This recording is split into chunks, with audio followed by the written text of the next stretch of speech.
listen our keynote speaker of today's conference. But before that, I would like to call upon the stage Dr. Madhuri Save ma'am to introduce Dr. Chandrabhushan Sharma.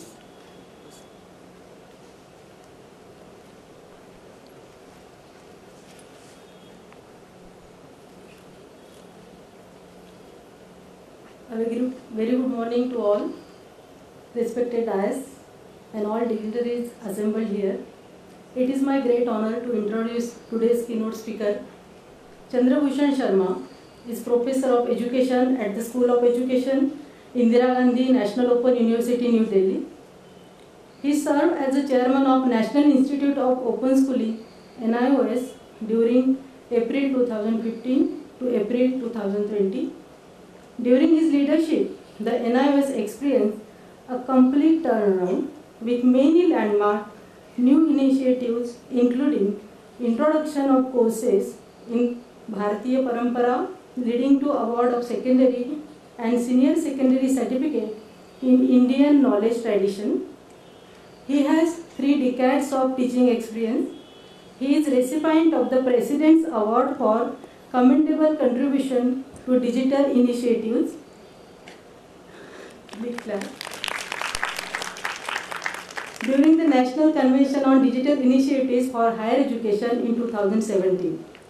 He has also been named Paul Harris Fellow in appreciation of tangible and significant assistance given for the furtherance of better understanding and friendly relation among people of the world by the Rotary Foundation of Rotary International. He has also been the Director of Distance Education Program of the Sarva Shiksha Abhiyan and MHRD IGNOU project.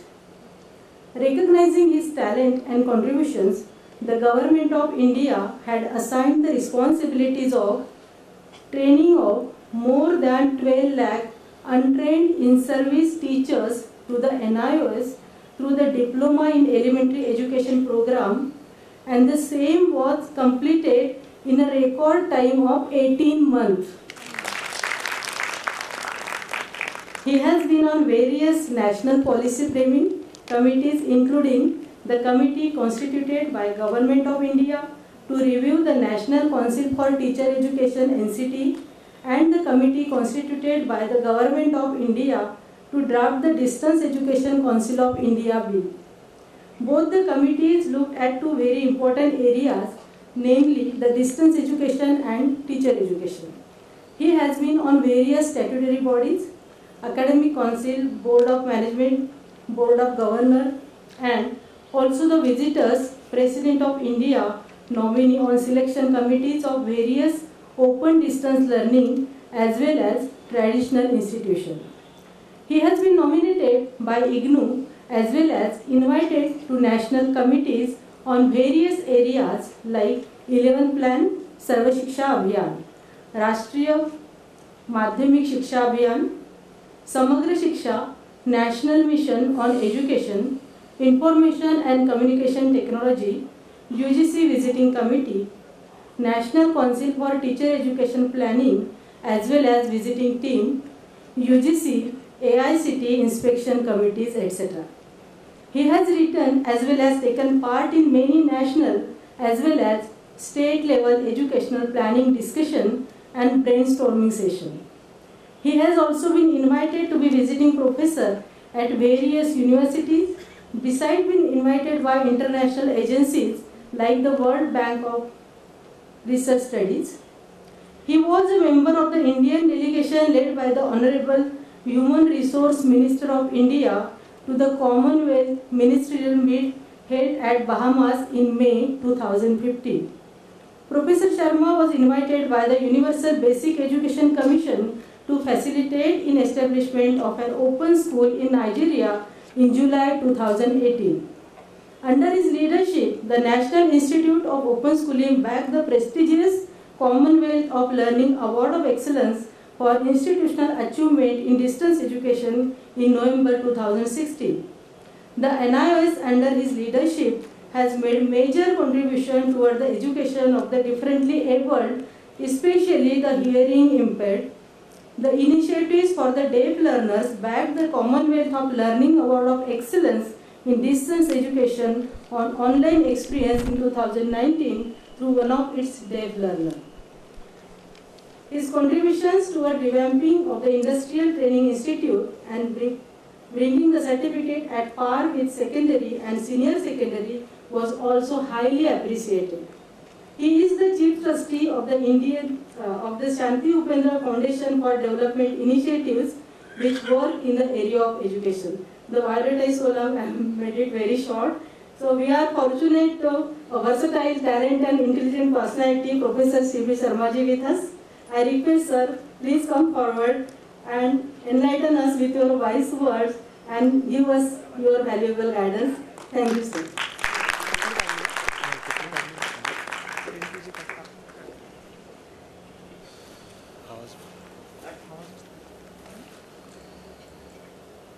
A very good morning to all of you.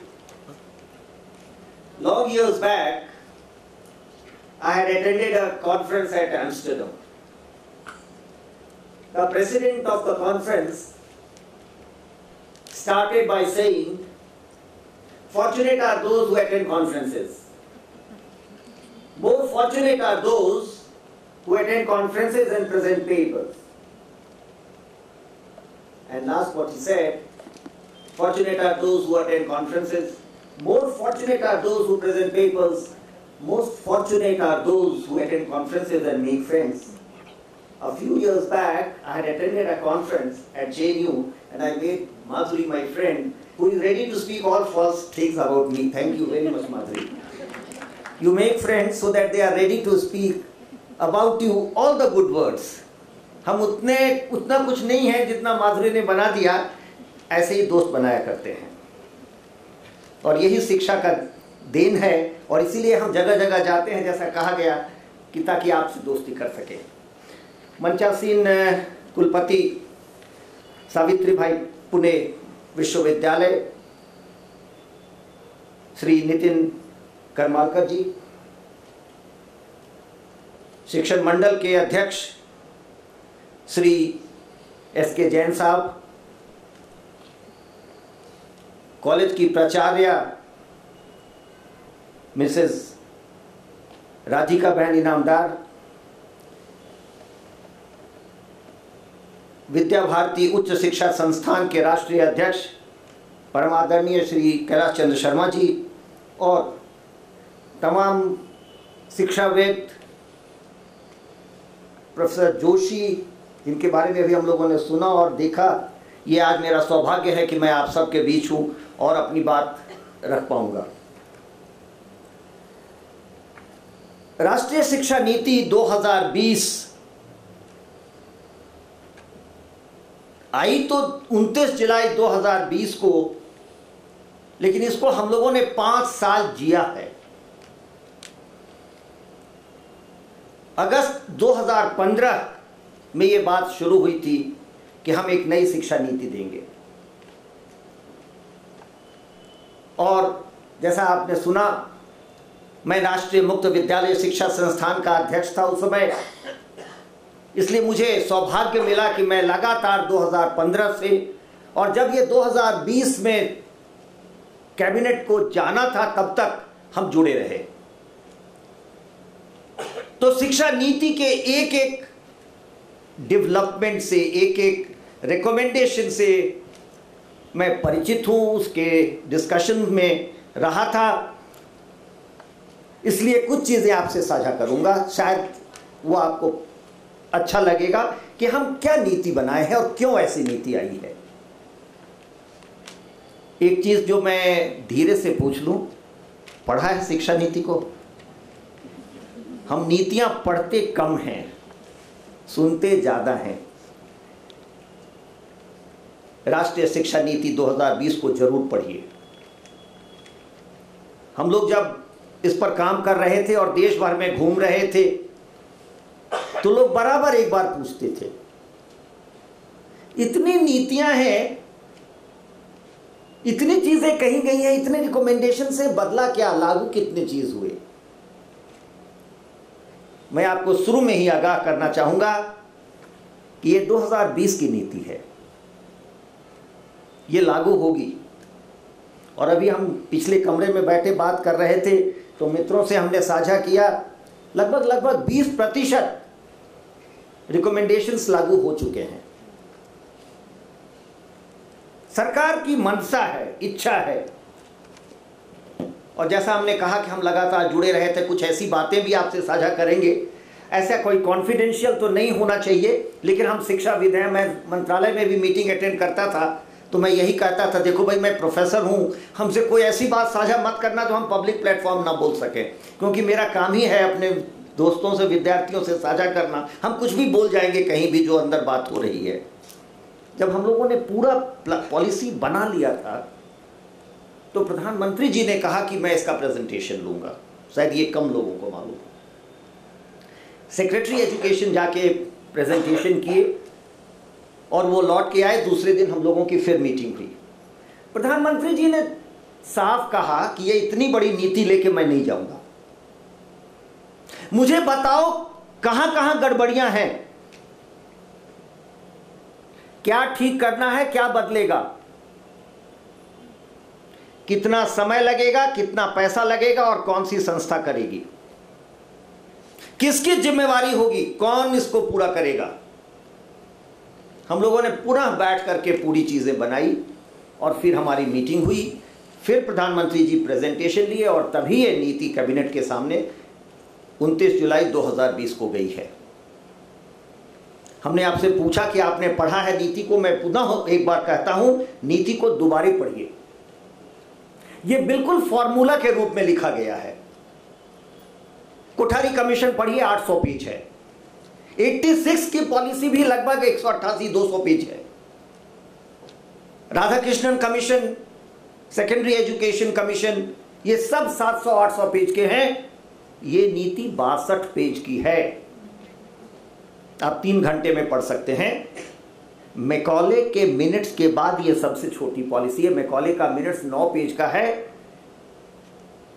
ये 62 page का है। मैं पहले ही बता रहा हूं, 1835 का Macaulay minute Bharat को इतना बदला कि आज तक हम नहीं बदल पा रहे हैं, वापस नहीं कर पा रहे हैं। 2022 में जब लोग रिव्यू करेंगे यही कहेंगे कि 2000 नीति को हम उलट नहीं पाए। The national education policy 2020 is a game changer. This will change the nation. When we say that, what do we mean? What do we mean? I was talking to a very bright Indian student a few days back, and he told me, you must have all heard about Silicon Valley. Indians rule Silicon Valley. California है, silicon valley है। अगर silicon valley California के GDP को America के GDP से निकाल दें तो आज अमेरिका सबसे ऊपर है, अमेरिका 7वें नंबर पर आ जाएगा अगर कैलिफोर्निया ना हो उसके जीडीपी में।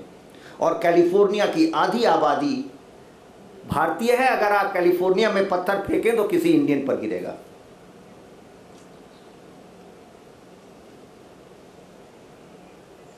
ये 1947 से 2020 तक हम लोगों ने कैलिफोर्निया बनाया है। हमने इंडियन इंस्टीट्यूट ऑफ टेक्नोलॉजी बनाए, जहां देश का सबसे बढ़िया बच्चा जाता है और उसका पहला ड्रीम होता है कि हम अमेरिका किसी तरह चले जाएं और सिलिकॉन वैली में जॉब मिले। तो आजादी के पहले की नीतियां और आजादी के बाद की नीतियां यही करती रही कि कैसे इंडिया फीड करेगा दुनिया के सुपर पावर्स को। 2020 की पॉलिसी यह तय कर रही है कि कैसे भारतीय बच्चे भारत को सर्व करेंगे, कैसे बदलेंगे। मुझे बहुत अच्छा लगता है, गर्व होता है। हम लोग जब बात कर रहे थे, ये बात कई बार जो हम शिक्षाविद जुड़े हुए थे उठाते थे, इंडिया सेंट्रिक नहीं, हमको भारत सेंट्रिक पॉलिसी चाहिए। 7 अगस्त को जब प्रधानमंत्री जी ने शिक्षकों को एड्रेस किया, आप में से जो लोग प्रधानमंत्री को नहीं सुने 7 अगस्त को, निश्चित तौर पर वो यूट्यूब पर है, उसको सुनिए। The teacher has to be centre stage in the development of a country. We have been saying that in all policies, we never did it. We never did it. This time, the nation is determined to give the place to the teacher what teachers deserve. How will it happen and why will it happen? The Prime Minister addresses and says, we have shown you the political will. हमने आपको राजनीतिक इच्छा शक्ति दिखाई है, मैं आपके साथ हूं, अब आपको करना है। और किसको एड्रेस किया उन्होंने? स्कूल प्रिंसिपल्स को एड्रेस किया। जब तक किसी भी देश का स्कूल सेंटर स्टेज नहीं होगा, पॉइंट ऑफ अट्रैक्शन नहीं होगा, देश की चिंता स्कूल नहीं होगी, वो देश नहीं बदलेगा। मैकॉले ने क्या किया था अपने 9 पेज के पॉलिसी में? मैकॉले ने यही कहा था, हम अंग्रेजी शिक्षा पढ़ाएंगे, हम अंग्रेजी कंटेंट पढ़ाएंगे, ताकि जो भारतीय हैं, ब्राउन्स हैं, वो दिखने में तो ब्राउन्स हों, सोचने में अंग्रेज हों। और हम वही कर रहे हैं, हम सोचते अंग्रेजों की तरह। हम अपने देश की चिंता नहीं करते हैं, हम दूसरे की चिंता करते हैं। हम उनकी स्टैंडर्ड से अपने को तय करते हैं। यह बदलेगा। कैसे बदलेगा? देखिए, कुछ चीजें शायद जैन साहब ने भी कहा, मैं बहुत ध्यान से सुन रहा था, मैं बहुत कुछ तो नहीं समझ पाया, लेकिन जितना समझ पाया, सबसे पहली चीज जो बदलेगी वो है शिक्षक। और क्या बदलेगा? अगर पॉलिसी के फर्स्ट 3 चैप्टर्स आप पढ़ें तो वो ये कहता है कि हमारे बच्चे पिछड़ गए। 2015 में हम लोगों ने जब काम शुरू किया था पॉलिसी पर, तो central advisory board on education की एक सब कमिटी बनी थी आउट ऑफ स्कूल चिल्ड्रन के लिए। ये रिपोर्ट रखा हुआ है, इसको भी पढ़ना चाहिए।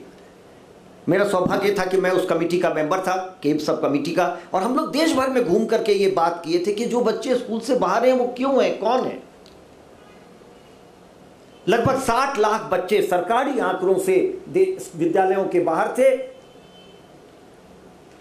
अदरवाइज करीब करीब 2 करोड़ बच्चे बाहर थे। ये कौन बच्चे हैं और क्यों बाहर थे, और उसका देश को क्या घाटा होता है? ये वो बच्चे थे जो गांव में थे, जो गरीब परिवारों से आते थे, जो पिछड़े परिवारों से आते थे, और इनको लेवल प्लेइंग फील्ड नहीं मिला। हम नीतियां तो खूब बनाए हैं दलितों के लिए, नीतियां खूब बनाए हैं गरीबों के लिए, हम उनकी चिंता हमेशा दिखाते हैं, लेकिन हुआ क्या? ये 2 करोड़ बच्चे बाहर क्यों थे? मैं अपने हर उद्बोधन में ये बोलता हूँ, कई लोग सुने हैं। कल मैं हैदराबाद में बोल रहा था तो लोग बोले कि हाँ, आप ये बातें कई बार बोले हैं, ऐसा लगता है कि आप मेरे दूसरे एड्रेसेस को सुने होंगे, तो मैं रिपीटेशन कर रहा हूँगा। उस वक्त की तत्कालीन मंत्री स्मृति ईरानी जब हम लोगों से मीटिंग करती थी तो बड़ा भावुक होती थी। एक माँ थी वो, मुझे याद है एक मीटिंग उन्होंने कहा, शर्मा जी, उन बच्चों का सोचिए जो रात में बिना खाए बेड में जाते हैं। उन बच्चों का सोचिए, क्योंकि मैं national institute of open schooling का चेयरमैन था, तो मेरी ही चिंता ज़्यादा थी, या मेरा दायित्व था कि मैं उन बच्चों के लिए जो आउट ऑफ स्कूल हैं उनकी चिंता करूं। उन बच्चों का सोचिए जो सुबह बिना नाश्ता किए स्कूल आते हैं और दिन भर बैठते हैं कि दोपहर में उनको मिड डे मील मिलेगा। ये बच्चे पढ़ने नहीं आते हैं शर्मा जी, ये बच्चे केवल मिड डे मील के लिए आते हैं। इनको पढ़ाइए, इनको सिखाने की बात करिए, ये कैसे होगा? हमको याद है स्वयं स्मृति बहन त्रिपुरा गई और जाते ही कहीं कि मैं गांव में जाऊंगी, ये बताया नहीं था उन्होंने, और गांव में गई और सभी ऑफिसर्स को दिखाई, ये है आपका स्कूल, ये आपने किया है, इसको कैसे बदलिएगा, पॉलिसी ये होनी चाहिए। आपके नेशनल एजुकेशन पॉलिसी का फर्स्ट 3 चैप्टर्स पढ़िए, 3 मेजर रिकमेंडेशंस हैं। मुझे समय कितना है, क्योंकि देखिए मैं कई बार कहता हूं कि I am a story teller, मैं कहानियां सुनाता हूं, तो आप कहानियां भी सुनेंगे और मुझे कहानी सुनाने में मन भी लगता है, तो समय ना निकल जाए। दीदी आप बताएंगी जब हमको बंद करना होगा, because I said I have lived this policy 5 years, I have enough stories to narrate to you, and I think I will be able to hold you. 3 things the first 3 chapters recommend. The first is education at primary level in mother tongue. We have said this. Read the policies before independence. Even the policies which were written and given to India before independence say primary education must be in mother tongue. Why did it not happen in all these 70 years? क्यों नहीं हुआ? बहुत नाराज होती थी वो, चिल्लाती थी। उन्होंने एक बड़ा अच्छा प्रोजेक्ट शुरू किया था, Bharatvani project. Somehow it couldn't go forward. उन्होंने ये कहा था मुझे 6 महीने में 100 भारतीय भाषाओं में प्राइमरी एजुकेशन के प्राइमरी क्लासेस के टेक्स्ट बुक चाहिए, और सी वॉज द आयरन लेडी। हम लोग कांपते थे उनके डर से। जब वो मीटिंग लेती थी तो वो सेकंड में डिसीजन लेती थी। हमको 6 महीने में प्राइमरी के 100 भाषाओं में किताबें चाहिए। अगर वो हुआ होता तो देश बदलता। Primary education this time we have promised will be provided in mother tongue. First. Second, who lost? Who is out of school? Not the children of the rich and the elite. The children of the poor who couldn't afford. So she said, why are they out? Because parents don't understand education. They don't understand the importance of education. That is why they pull out. Those who are educated send their children to a play school at the age of 3. Even otherwise, they teach their children at home. How are you going to compensate for them? And she was very clear. We must spend our money on these people to provide a competition to everyone. Level playing field for all. So, bring them to school at the age of 3. जो 3 से 6 साल का समय critical time loose करता है एक बच्चा जो गरीब परिवार से आता है, फर्स्ट जनरेशन लर्नर है, उसको लाओ, उसको पढ़ाओ। हमने आंगनवाड़ी तो बनाया था, लेकिन आंगनवाड़ी में एक वर्कर रखा है। पढ़िए डॉक्यूमेंट्स, आपके आंगनवाड़ी के सारे डॉक्यूमेंट्स कहते हैं आंगनवाड़ी वर्कर। आंगनवाड़ी वर्कर का काम क्या था कि जो बच्चा छोड़ के जाती है काम करने वाली औरत, उसके बच्चे को केवल वहां रख के वो पढ़ाए नहीं, उसको बदलना है। She must be a teacher who doesn't understand only nutrition but also understands pedagogy. This policy has said we will transform all Anganwadis, train these teachers or workers and make them teachers. As I told you, the Prime Minister had asked for a clear roadmap. What we have said, we will convert all Anganwadis into play schools. The NCERT will design the curriculum. We will train all the Anganwadi workers or convert them into teachers. The NIOS on the DLED model, what was mentioned, we trained. I had the great fortune of being chairman of the NIOS when we trained 13 lakh teachers across the country in one go in 18 months. And again आज मैं प्रकाश जावड़ेकर जी के शहर में हूँ तो मैं उनका नमन करके उनको नमस्कार करता हूँ। ये उन्हीं का देन है कि 13 लाख टीचर्स 18 महीने में ट्रेन हुए और उसी मॉडल पर ये आंगनवाड़ी के टीचर्स ट्रेन होंगे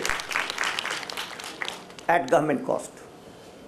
जो 12वीं पास हैं 6 महीने का, जो 10वीं पास हैं 1 साल का, और ये करके हम 2025 तक 5 करोड़ नए बच्चे विद्यालय में लाएंगे।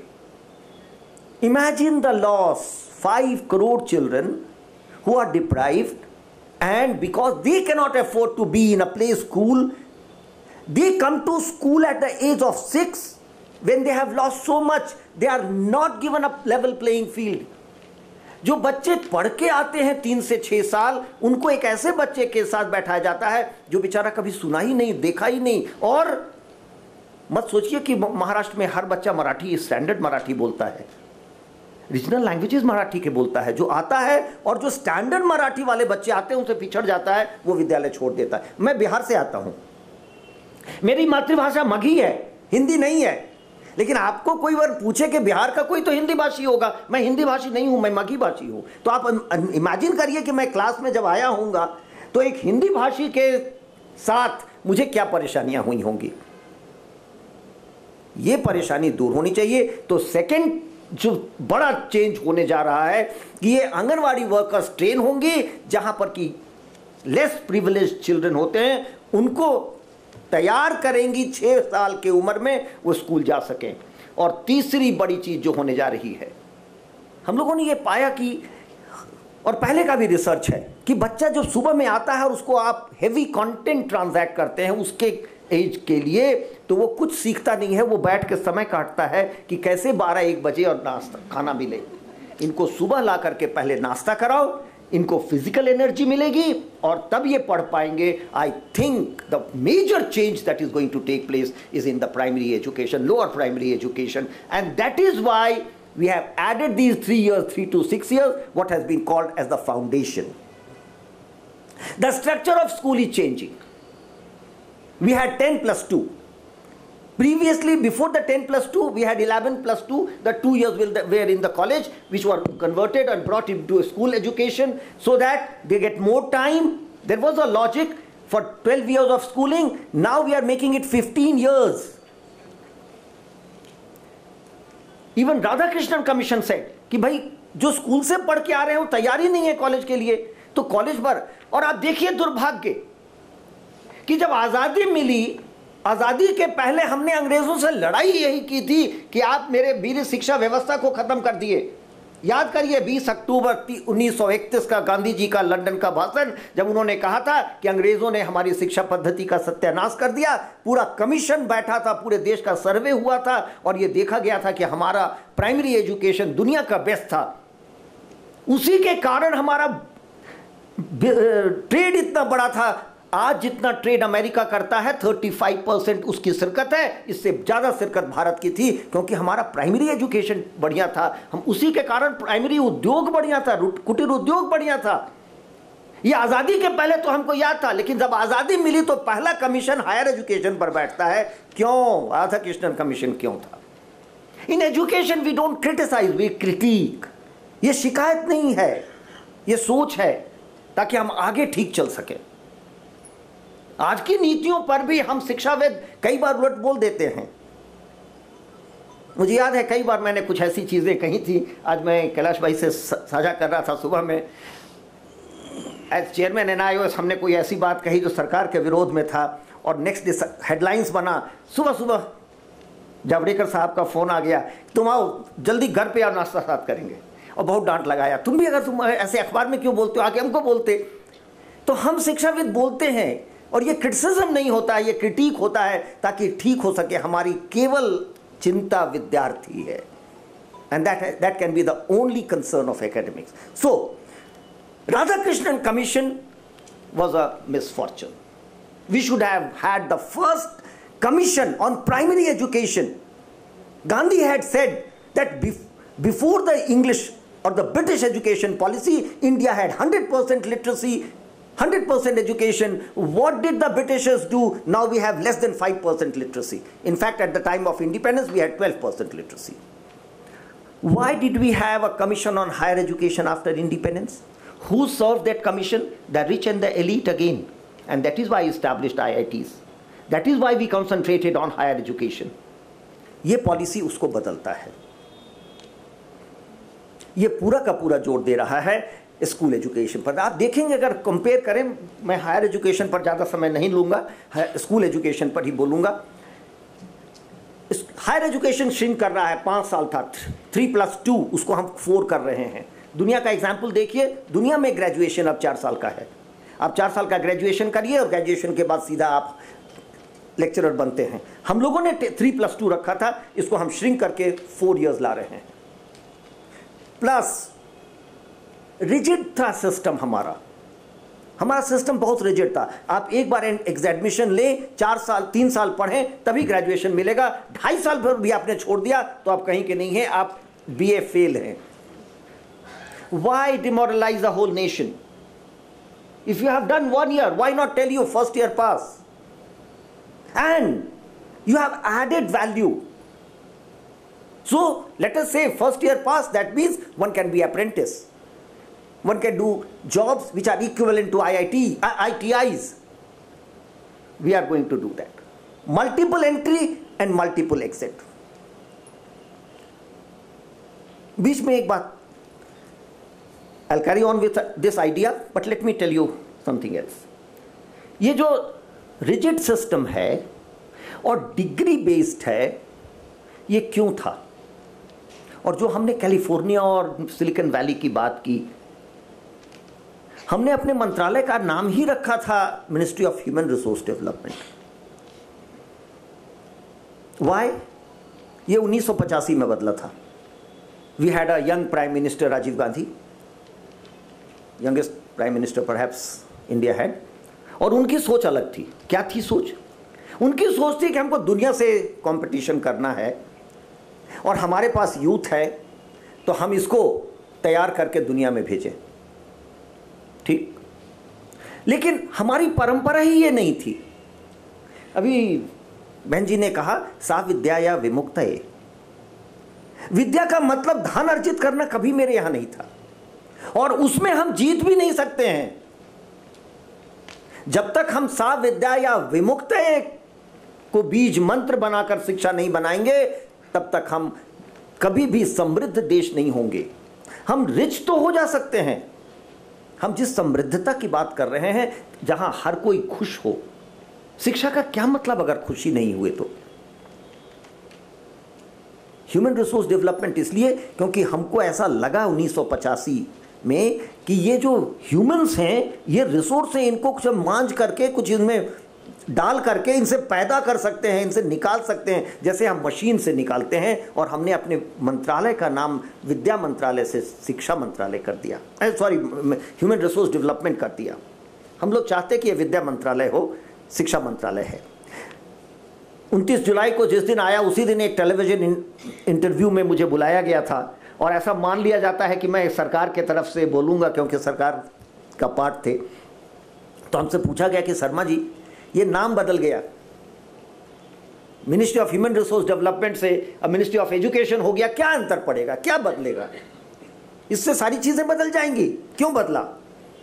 मैंने जो एंकर थे उनसे कहा कि आपसे मैं भी एक प्रश्न करूंगा। आप ये बताइए आप किसके नौकर हैं? आप किसकी नौकरी करते हैं?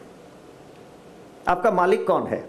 या मैं ये आपसे कहूं कि आप किसको सहयोग करते हैं? आप किन लोगों के सहयोग से ये चैनल चलता है? तो आप क्या उत्तर देंगे? आपको जब मैं कहूंगा आप किसके नौकर हैं तो कैसा लगेगा? हम पूरे एक देश को, जो दुनिया की सबसे बड़ी आबादी है अब 135 करोड़ चाइना के बाद, उसको ये बता दिए कि तुम ह्यूमन हो और तुमको रिसोर्स में कन्वर्ट किया जा सकता है, इंस्टेड कि ये विद्या के माध्यम से हम मुक्ति पा सकते हैं। विद्या केवल मेरे लिए नहीं, हमारे वांग्मय में पढ़िए, विद्या मेरे लिए नहीं, हम शिक्षित हों ताकि मेरा पड़ोसी खुश रहे। शिक्षा का ये मतलब, और वही हम दोबारा इस पॉलिसी से लाएंगे। बहुत चर्चाएं हुई थी, क्या बदलेगा? हम 4 साल का बीएड करने जा रहे हैं। आपका प्रोग्राम टीचर एजुकेशन के पर खास है तो मैं थोड़ा उस पर प्रकाश डालूंगा। समय पर मेरा ध्यान है दीदी, तो बहुत समय नहीं लेंगे। एक कमेटी दूसरी बनी थी, अभी माधुरी ने बताया, जो national council for teacher education को रिव्यू करने के लिए बना था। मेरा सौभाग्यपूर्ण था कि मैं उसका मेंबर था। हम लोग देश भर में घूमे थे और हम लोगों ने ये पाया था, मैं पूना का हमेशा रेफरेंस देता हूं, हम लोग रेकमेंड कर रहे थे कि 2 साल से 4 साल किया जाए। हम लोगों ने ये बात यहाँ पर बोला था कि हम लोग करने जा रहे हैं। यहाँ बीएड के स्टूडेंट से हम मिले थे पूना में, और उन लड़कियों ने ये कहा कि आप लोग सर, बाद में 2 लड़कियाँ आई, बाद में वो बोली कि आप लोग 1 से 2 साल हुआ, हम सीख तो ज़्यादा रहे हैं, बेहतर ट्रेनिंग हो रही है, लेकिन आपसे एक बात कहनी है, इसका बड़ा इम्पैक्ट है, इम्प्लीकेशन है आपके पॉलिसी पर, ध्यान से सुनिएगा। उन लड़कियों ने कहा कि लगभग 50,000 फीस है बीएड का, तो मेरे माता पिता इसलिए कराते हैं कि हमारा शादी होगी तो दहेज कम जाएगा। जब 2 साल का बीएड हो गया तो ये 1 लाख हो गया फीस। तो हमारे में से काफ़ी लड़कियां जो आना चाहती थी नहीं आ पाई, क्यों? इनको ये नहीं दिया जाएगा और वो छूट जाएंगी सर। हम लोगों ने बड़ा स्ट्रॉन्ग रिकमेंडेशन दिया, उन लड़कियों से हम लोग बहुत सीखे थे। हमारे चेयरमैन, कमेटी के चेयरमैन थे professor Mohammad Akhtar Siddiqui, that's known as the Siddiqui committee report. some have that access, it's not in the public domain। और वो दोनों लड़कियां मुसलमान थी। हम लोग बहुत विचार किए, दिल्ली जाने के बाद हम लोगों ने रिकमेंडेशन क्या दिया? हम लोगों ने रिकमेंडेशन दिया कि एक all India aptitude test for becoming teacher होना चाहिए। और एक प्रोजेक्शन करो कि हमको 4 साल बाद कितने टीचर चाहिए। NCT has done this during the time of Professor Santosh Panda and Akhtar Siddiqui, both when they were chairman NCT. So do a survey, do an assessment, how many teachers would the nation require 4 years down the line, admit as many students and give scholarship to all those who are going to become teachers. हम लोग यही तो कहते रहे policies में, the future of nation is nurtured in school and the schools are most deprived of facilities. तो अगर देश को बदलना है तो इसको बदलो। तो हम लोगों ने ये रिकमेंडेशन दिया।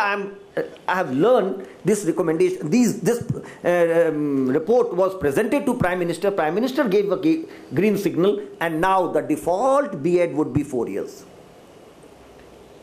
पहली बात, पॉलिसी कह रही है कि हम लगातार रिव्यू करेंगे, प्रोजेक्शन करेंगे थ्रू ऑनलाइन टेक्नोलॉजी। अब हर कॉलेज को, हर स्कूल को अपने रिक्वायरमेंट वेबसाइट पर देना होगा और वो नेशनल असेसमेंट में लगातार हम देखते रहेंगे कि हमको 4 साल बाद कितने टीचर चाहिए। और NTA, मैं जानबूझ के आपको ये रोड मैप दे रहा हूं कि आपको विश्वास हो कि इस बार ये होगा। NTA हर साल एप्टीट्यूड टेस्ट करेगा, उसके माध्यम से जितने लोग होंगे, और ये पॉलिसी क्लियरली कहती है कि हम उनको स्कॉलरशिप देंगे, स्कॉलरशिप दे के पढ़ाएंगे। तो जैसा हमने कहा, मैं टीचर हूं, मेरा 2 पर्पस है यहां आने का और आपके साथ ये बात साझा करने का।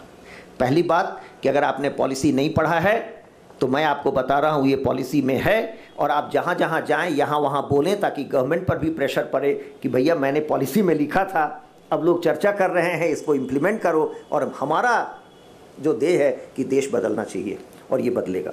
तो 4 year teacher education programme, national aptitude test, the best who would be selected would be given scholarship, and the provisions what have been made. Gandhi had said, you educate a girl and you educate a family. In the Varda scheme in 1937, Gandhi had said, employ local teachers. I am against it personally. ये local vocal क्या होता है? The best teacher must be employed. लेकिन गांधी ने बहुत अच्छा recommendation किया था कि कौन पढ़ा रहा है? 80% of the school workforce is of women, महिलाएं टीचर हैं। ये पॉलिसी अलग होनी ही होगी, वो छोड़ के घर नहीं जाती है। तो अगर उसको आपने पुणे की औरत को जाकर के नागपुर में जॉब दिया तो वो कहेगी नहीं जाएंगे हम, छोड़ देगी। पुरुष चले जाते हैं, महिलाएं नहीं जाती हैं। और 80% अगर आपकी स्कूल फोर्स टीचर्स विमेन है तो उसके लिए स्पेशल प्रोविजन होना होगा। ये पॉलिसी कहती है कि हम लोकल टीचर अपॉइंट करेंगे, और अगर वो दूसरे जगह पढ़ाने जाती हैं तो उनके लिए हाउसिंग बनाओ, हाउस की व्यवस्था करो। वो कहां जाके रहेगी? सेफ एकोमोडेशन होना चाहिए। हम लोगों ने ये एग्जाम्पल नवोदय विद्यालय से सीखा है। Navodaya Vidyalaya has a very good residential complex where women teachers are very safe, so you will find large number of women teaching in Navodaya Vidyalayas. So we said we must have accommodation for teachers. Now this is also going to be implemented. However, I have learned example. हम दूसरे देशों का example देखे थे जो हमने यहाँ पर इंसिस्ट किया कि देखिए हर जगह घर बनाना ठीक नहीं है, जरूरी भी नहीं है। Supposing we make a residential complex and nobody occupies, what happens to those houses? First. Second, with the housing comes electrician, plumber and others. आप पहली बार इस पॉलिसी में पाएंगे, ये दिया गया है, टीचर्स को enhanced housing rent दो, over and above your 7th pay plan। ये पॉलिसी कहती है कि टीचर्स को enhanced house allowance मिलेगा। पहली बार, कहीं और ये प्रोविजन नहीं है। You are special, teachers are special, we must recognize and we must say that। और ये पॉलिसी यही कहती है। तो ये गेम चेंजर कैसे होगा? गेम चेंजर ऐसे होगा कि अब जो महिलाएं, जो लड़कियां जॉब मिलने के बावजूद छोड़ देती थी, वो ज्वाइन करेंगी और लोकल पढ़ाएंगी। क्यों पढ़ाएंगे लोकल?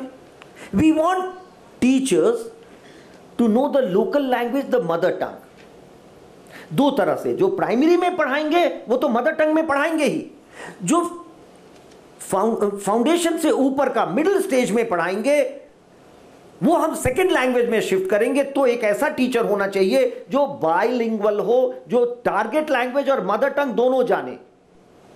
से in a state like Bihar, one who knows Maghi as well as Hindi well, so that the teacher is able to interpret. If the child doesn't understand anything in Hindi, the teacher can interpret. So there is a logic behind having a local teacher who would know both languages. Very thought over, very well considered policy. तो ये पूरे education scenario को बदलेगा। हम लोगों का एक चीज और सोचना था, और I am very happy the prime minister has taken note of it. In his address he said one thing, primary के टीचर को सबसे कम सैलरी, वो वहां बच्चों को पढ़ा ही नहीं पाती है क्योंकि वो अपने नहीं पढ़ के आती है। मुझे याद है, मैं ये बात कई बार शेयर कर देता हूं, मैं टीचर एक्टिविस्ट भी हूं, all India central university teachers का प्रेसिडेंट भी रहा, तो मुझे मंत्रियों से मिलने का मौका लगता रहा। मैंने अर्जुन सिंह जी से ये बात कहा था कि सर मेरे स्कूल टीचर्स को उतनी ही सैलरी दे दीजिए जितना आपके ड्राइवर को मिलता है।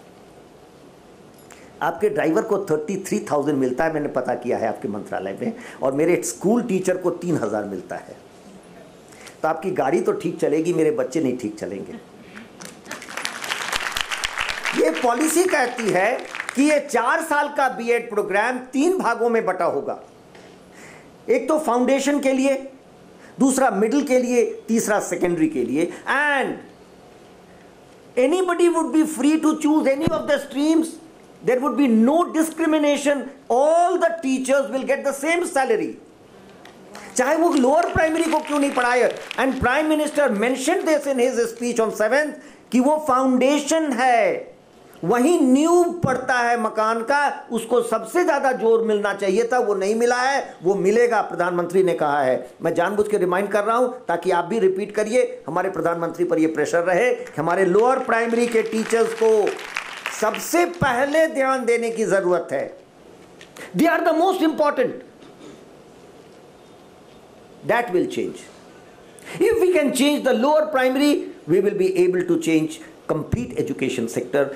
This 4-year BEd program will not be only for the secondary. This will be for lower primary, primary or elementary, what we call as middle stage and secondary. School का structure 5+3+3+4 होगा, ये तो आपने सुना ही होगा। ये क्यों बदल रहा है? हम लोगों ने पूरे चीज को अब फ्लेक्सिबल बनाया है। मैं एक के बाद एक आईडी चलता जा रहा हूं, और आपने 1 घंटे का समय दिया था।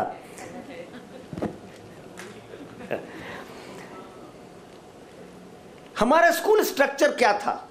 आप साइंस लें या आर्ट्स लें या कॉमर्स लें, और अगर आपने साइंस ले लिया तो फिजिक्स केमिस्ट्री मैथमेटिक्स या फिजिक्स केमिस्ट्री बायोलॉजी पढ़ना जरूरी है। क्यों? When we started working on the national education policy, we had identified 33 themes. 13 were in school education, 20 were in higher education.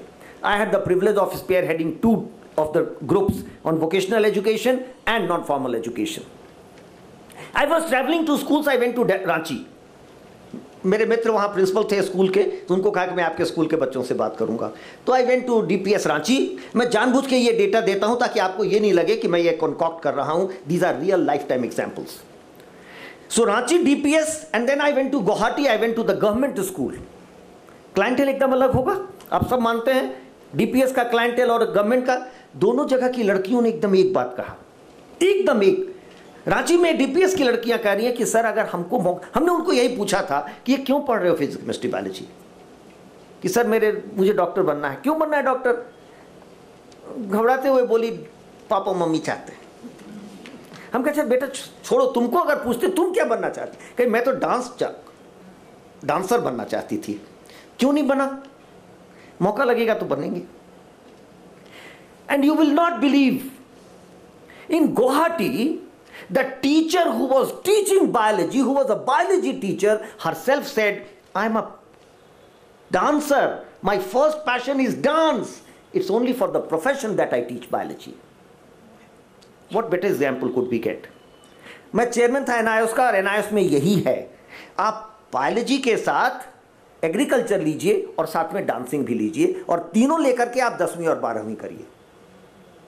Why should we say I had done it? And I remember professor Devraj was vice chairman and UGC. हम एक meeting में ministry में बैठे थे, उनको कहा कि हम तो सर बिल्कुल फ्री कर दिए हैं, कोई भी बच्चा चाहे तो वो कोई भी सब्जेक्ट ले सकता है, कोई भी कॉम्बिनेशन में। कहा Sharma ji, you are creating a chaos for the country. उनके what chaos sir? Where will these students go? Which college will admit them? हम कहे sir, if colleges are not ready, is it my fault और your fault? You have not made UGC ready. I am happy to share with it, this has become the national norm through this national policy. You can take mathematics with agriculture and dance. बच्चा mathematics जानता है, पढ़ता है, physics chemistry है उसको मन नहीं है तो मैथमेटिक्स लेगा, साथ में एग्रीकल्चर लेगा और बिजनेस स्टडीज ले लो, जाके खेती करो, हिसाब किताब जानो, कैसे तुम्हारे सामान को शहर में बेचना है ये सीख लो, और लौट के जाके खेती करो। आज जो बच्चे को हम लाते हैं जो खेती हर परिवार से है, किसान के परिवार से है, वो किसी काम का नहीं रहता है। जो पढ़ता है उसके काम नहीं आता है, और जो काम करता है वो उसको आता नहीं है। We had relaxed it. NIOS has agriculture as a paper in 10th and 12th. This is going to become the norm for the CBSE and all school boards. All school boards. Why not? See, in 2012-13 we had started Bachelor of Vocational Studies in universities. BVOC. School में BVOC नहीं था, vocational studies नहीं था, university में हमने bachelor of vocational studies शुरू कर दिया था। क्या प्लानिंग था? We have undone this through this national education policy. The child would be ready to study or allowed to study carpentry. I had the fortune, हम लोग में से कुछ लोग जो विदेश चले जाते हैं ना, वो हमेशा बताते हैं 2 दिन के लिए हम जाएंगे अगर इंग्लैंड, तो फिर लौट के आके कहेंगे when I was in England. वो 2 दिन का है। Please excuse me for saying I was invited by the Swedish and Finnish government to visit their schools. हमने जाके देखा कि ये बच्चे बिल्कुल कोयर बना करके पूरा हम लोगों का स्वागत किए। जैसे आपके बच्चों ने अभी गीत गाया था, वहां पूरा 1.5 घंटे का प्रोग्राम स्कूल के बच्चों ने पूरा म्यूजिकल इंस्ट्रूमेंट के साथ दिया। हमने पूछा ये क्या करते हैं? कहते हैं कि ये सब म्यूजिक के स्टूडेंट हैं। म्यूजिक स्टूडेंट स्कूल में? कहे हाँ, they study music full time. Now I said what will be as an Indian, I asked them what will they do after school? They will become musician, they will do drumming, he or she will make music the profession. हमने सारे professions को काट करके हम सब जगह ये बात बोलते हैं कि 130 करोड़ के देश में 30 गोल्ड मेडल भी ओलंपिक में नहीं आता है, क्योंकि हमने तो कंपलसरी कर दिया सारे बच्चों को बैठ करके क्लास में फिजिक्स केमिस्ट्री बायोलॉजी पढ़ना। As chairman in iOS, I remember I went to Chennai. एक लड़की आई 14 साल की, उसने विजया नाम था उसका। उसने कहा कि सर मैं माउंटेनरिंग करती हूँ, मैं दार्जिलिंग में रहती हूँ और मैं फुल टाइम केवल प्रैक्टिस कर रही हूँ हिमालय चढ़ने का। मेरा शौक है कि मैं youngest girl to climb Mount Everest without oxygen बनूं। सपना है, ठीक कहीं, लेकिन स्कूल परमिट नहीं करता है क्योंकि अटेंडेंस कंपलसरी है। इसीलिए मैं NIOS में आई हूं। ये हम लोगों ने अब CBSE और दूसरे बोर्ड्स पर भी लागू किया है। उसको जो पढ़ने का मन है पढ़ने दो। अगर बच्चे का पैशन है हिमालय चढ़ना तो एक बार सपना देखने दो उसको, क्या दिक्कत है? ऐसा क्या जलजला आ जाएगा? कुछ ना कुछ ये बच्चा करेगा। This child has that dream and that child will do something. Why force to study physics, chemistry, mathematics? This has become the norm for education. जो पहले रिजिडिटी थी वो जाएगी, असेसमेंट भी जाएगा। We are going to have complete revamping of assessment. कल एक seminar में थे और ये उदाहरण हम लोग बारी बारी से देते हैं। सत्यकाम का नाम आप लोगों ने सुना होगा। सत्यकाम अपने गुरु के पास गया और कहा मैं आपका शिष्य होना चाहता हूं। उन्होंने कहा कि तुम कौन हो, कहां से आए हो? मैं केवल ब्राह्मणों को एक्सेप्ट करता हूं एज ए स्टूडेंट। उसने कहा मुझे तो मालूम नहीं है कि मेरा जाति क्या है। तो उसने कहा जाके मां से पूछ के आओ। तो वो मां से पूछने गया, उसकी मां जावाला थी। उसने कहा कि देखो मैं सेविका हूं, मैं बहुत लोगों की सेवा की हूं, तो मुझे मालूम है तुम किसके पुत्र हो, लेकिन मैं तुम्हें बताऊंगी नहीं। तुम जाके गुरु से यही कहो कि मेरा नाम जावाला सत्यकाम है, मैं जावाला का पुत्र हूं, इसलिए मेरा नाम जावाला सत्यकाम है। वो जाके यही बोला गुरु को। गुरु ने कहा कि जो इतना सच बोल सकता है वो ब्राह्मण है, और वही ब्राह्मण है। ब्राह्मण और कोई नहीं होता है, जात नहीं है, कास्ट नहीं है। और उसको उन्होंने एक्सेप्ट किया। ये कहानी इसलिए इंपॉर्टेंट है कि तब गुरु ने इसको ये कहा कि ये 400 गायें हैं, इसको लेके जंगल में चले जाओ, जब ये 1000 हो जाएंगे तो लौट आना। तो सत्यकाम ने कहा गुरु का आदेश है, तो वो लेके चला गया। गायों की सेवा किया, 1000 हुई तो लौट आया वो। उसने गुरु को कहा कि 1000 हो गई, मैं लौट आया। गुरु ने कहा बहुत अच्छा, जाओ अब गृहस्थ जीवन व्यतीत करो, तुम्हारी शिक्षा पूरी हो गई। कहा लेकिन अभी शिक्षा तो आपने दिया नहीं। कहा नहीं, यही शिक्षा थी।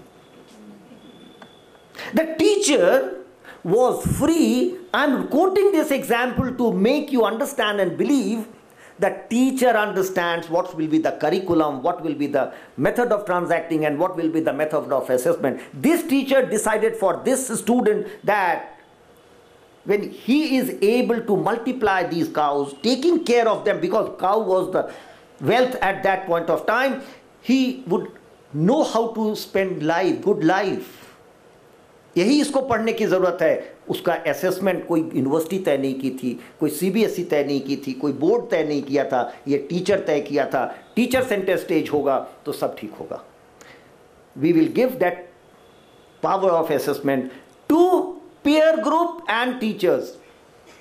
स्टूडेंट असेसमेंट कार्ड होगा जो उसके दोस्त भी लिखेंगे उसके बारे में। हम समाज में हम बारी बारी से इतने समय से दोहरा रहे हैं वो यूनेस्को रिपोर्ट पर लर्निंग टू लिव टुगेदर, उस पर क्या काम हुआ? भारत सरकार बोलती है और हम सब भारतीय बोलते हैं कि ये जो 4 पिलर्स ऑफ एजुकेशन आए हैं यूनेस्को रिपोर्ट में, the main pillars of education, वो कर्ण सिंह जी ने दिया था और हमारे वेद के आधार पर आधारित था। हम सब जानते हैं लेकिन उसको हम कभी इंप्लीमेंट नहीं किए। वो इंप्लीमेंट अब होगा। पीयर ग्रुप एसेस करेगा अपने दोस्त को कि क्या ये साथ कैसा रहता है, विद्यार्थी कैसा है, दोस्त कैसा है। इंक्लूसिव एजुकेशन दुनिया ने किया, प्रैक्टिस नहीं हुआ हमारे यहां। हमने कहा स्कूल को इंक्लूसिव बनाओ, लेकिन कैसे बनाओ? रैम बना दिया और इंक्लूजन हो गया। असेसमेंट भी बदलेगा। असेसमेंट पीयर ग्रुप करेगा, टीचर्स करेंगे, और ये कंप्लीट स्टूडेंट असेसमेंट कार्ड होगा। I believe we are going to see great changes. And last but not the least, I will like to make you believe, 3 दिन के अंदर में मंत्रालय का नाम चेंज हुआ था। ये कोई बहुत बड़ी बात नहीं है, लेकिन इसलिए इंपॉर्टेंट है कि लोग जो पूछते हैं कि क्या बदलेगी चीज़ें, सरकार की मनसा है, तो अगर मनसा नहीं होती तो 3 दिन के अंदर में मंत्रालय का नाम बदलता नहीं। राष्ट्रपति जी के पास ये जाना पड़ा, उनकी अनुमति से बदलता है, और 3 दिन में बदला। 1 सप्ताह के अंदर में सारे स्टेट्स को यह बताया जा चुका कि क्या चेंज होने हैं, क्या रोड मैप होगा, कैसे बदलेगा। और हमने वादा किया है पॉलिसी के बाद 2025 तक सारे मेजर चेंजेस लाएंगे। 2030 तक जितने भी रिकमेंडेशन है लागू होंगे। The government is on record saying that bye 2030 all the recommendations, it's a small policy and not many recommendations have been made. I must tell you, it's not 700 pages, because Kothari Commission talked about agriculture, medicine, nursing, everything. This policy doesn't talk about all that. This policy only talks about what is the basis or basic which must change, and then last line of the policy says 2040 we will review and come up with a new policy. तो जो बातें कही गई हैं खास करके school education and higher education को बदलने के लिए, एक हम लोगों का बड़ा जोर था और उसका मैं बड़ा हिमायती हूं। देखिए, हायर एजुकेशन 8 करोड़ बच्चे पढ़ते हैं, 8 करोड़ स्टूडेंट्स हायर एजुकेशन में हैं। 34 crore, I knew 33, minister has been saying 33. Yesterday, day before I met the secretary CBSE, he said 34 crore sir. 1.5 crore teacher हैं स्कूल एजुकेशन में, कोई 25 लाख टीचर हैं हायर एजुकेशन में। 25 लाख टीचर्स, 8 करोड़ स्टूडेंट के लिए कम से कम 1 दर्जन रेगुलेटरी बॉडीज हैं. When I say regulatory bodies, these are statutory bodies created by the Parliament. University Grants Commission is a statutory body created by Parliament. इसके कहने का मतलब यह है, इसका इंपॉर्टेंस यह है कि अगर यूजीसी कोई नियम बनाती है तो वो सारे यूनिवर्सिटीज को फॉलो करना पड़ेगा, irrespective of whether they are state university or central universities. It's mandatory for them to follow. Similarly, the All India Council for Technical Education, the National Council for Teacher Education, the Nursing Council, the Architecture Council, the Agriculture Council, they are all created by acts of Parliament. तो जो ये नियम बनाएंगे वो पूरे देश पर लागू होगा. स्कूल एजुकेशन कौन चलाता है, कौन उसके नियम बनाता है? सीबीएसई. अभी पिछले महीने इलाहाबाद कोर्ट ने एक जजमेंट दिया है और कहा है कि सीबीएसई के नियम फॉलो करना जरूरी नहीं है, यह रेगुलेटरी बॉडी नहीं है, इट्स अ सोसाइटी. कोई भी स्कूल एजुकेशन का बॉडी इस देश में रेगुलेटरी अथॉरिटी नहीं है. तो कौन बनाता है नियम एजुकेशन, स्कूल एजुकेशन का? स्कूल के बोर्ड एग्जाम 2 बार होंगे कि 1 बार होंगे, यह कौन तय करेगा देश में? करिकुलम क्या पढ़ाया जाएगा, यह कौन अप्रूव करता है? मेरा समय खत्म हो गया, मैं 1 घंटे तो लूंगा ही, लेकिन 1-2 मिनट और जा सकता है. देखिए 2000 में नेशनल करिकुलम फ्रेमवर्क आया था. यू ऑल नो, पहला बार एक रॉबस्ट नेशनल करिकुलम फ्रेमवर्क आया था. और यह क्यों आया था? We used to have national curriculum framework which was meant for nothing. 2000 we had an educationist as Minister for Education, Murli Manohar Joshi. आपके बच्चे क्या पढ़ रहे थे स्कूल में आपने कभी नहीं देखा. उसी का नतीजा है सिलिकॉन वैली. हम पढ़ा ही रहे हैं बच्चों को, आज भी पढ़ा रहे हैं कि अगर अंग्रेज ना आए होते तो हम देश नहीं बनते. अभी मैंने स्टूडेंट से बात किया, वो बड़ा ब्राइट स्टूडेंट है, और उसने हमसे कहा कि अगर अंग्रेज नहीं आए होते तो हम ट्रिनिटी का कॉन्सेप्ट, ब्रह्मा विष्णु महेश का कॉन्सेप्ट भी नहीं आता भारत में, क्योंकि ये क्रिश्चियन इमेजरी है या क्रिश्चियन कॉन्सेप्ट है ट्रिनिटी का, जो हिंदुइज्म बोरो कर लिया. ये हमने पढ़ाया है. मैं जानबूझ के ये बात कह रहा हूं, आप सब जाकर के अपने बच्चों का जरा टेक्स्ट बुक पढ़िएगा. आज क्या पढ़ा रहे हैं उनको हम? जितने हमारे स्वतंत्रता सेनानी थे उन सब को हम टेररिस्ट लिखे हुए हैं किताब में. पहली बार मुरली मनोहर जोशी जी का ध्यान गया, उन्होंने कहा कि एक नेशनल करिकुलम फ्रेमवर्क बनाओ कि हम क्या पढ़ाएंगे बच्चों को, और वो देश के लिए कंपल्सरी होगा. तो 2000 में नेशनल करिकुलम फ्रेमवर्क बना. 2004 में सरकार बदल गई,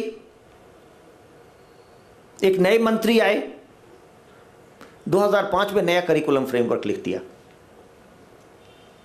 कहा कि यह भगवाकरण हो गया करिकुलम का. I am a critique. I critique things. I want to point it out to you so that you realize the importance of it. So 2004, when you had a change in government, the nation realized we need to change something else. Pakistan's textbooks, there is a very good book by Krishna Kumar, Prejudice and Pride, read it. In Pakistan's textbooks, Gandhi's name is never mentioned. Pakistan ये पढ़ाता ही नहीं है कि आज़ादी कैसे मिली, कहता है जिन्ना ने आज़ादी दिलाई हमको. हम क्या पढ़ाते हैं बच्चों को, ये बहुत जरूरी है. तो आपका नेशनल करिकुलम फ्रेमवर्क बहुत जरूरी होता है. और ये कौन लिखता है, कौन बनाता है, मैं ये प्रश्न यही छोड़ूंगा. कभी दीदी से आग्रह करूंगा कि कभी आप एक स्पेशल सेमिनार रखिए ऑन रेगुलेशन ऑफ स्कूल्स. एक स्कूल एजुकेशन कमीशन होना चाहिए जो रेगुलेटरी बॉडी हो, पार्लियामेंट द्वारा क्रिएटेड हो और इंडिपेंडेंट हो. अभी एक सेमिनार में किसी ने मुझे गुस्सा दिला दिया, तो मैंने वो हमको बोलने लगा कि ये चेंज लाए अर्जुन सिंह जी ने, ये किया था। आप सबको मालूम होगा नो डिटेंशन थियरी है, कौन लाया? हम लोगों को वापस करने के लिए एड़ी चोटी का पसीना एक करना पड़ा। एक मंत्री ने तय किया कि हम नो डिटेंशन लाएंगे देश में।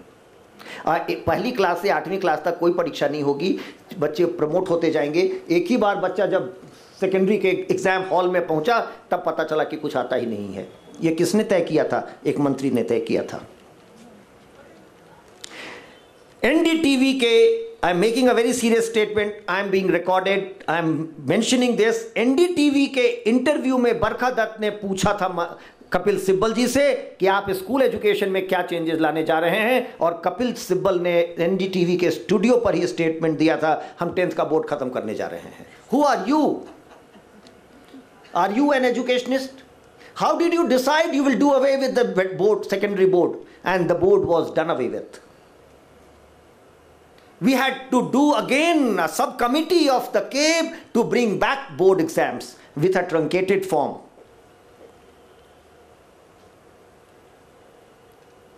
One person cannot take decisions.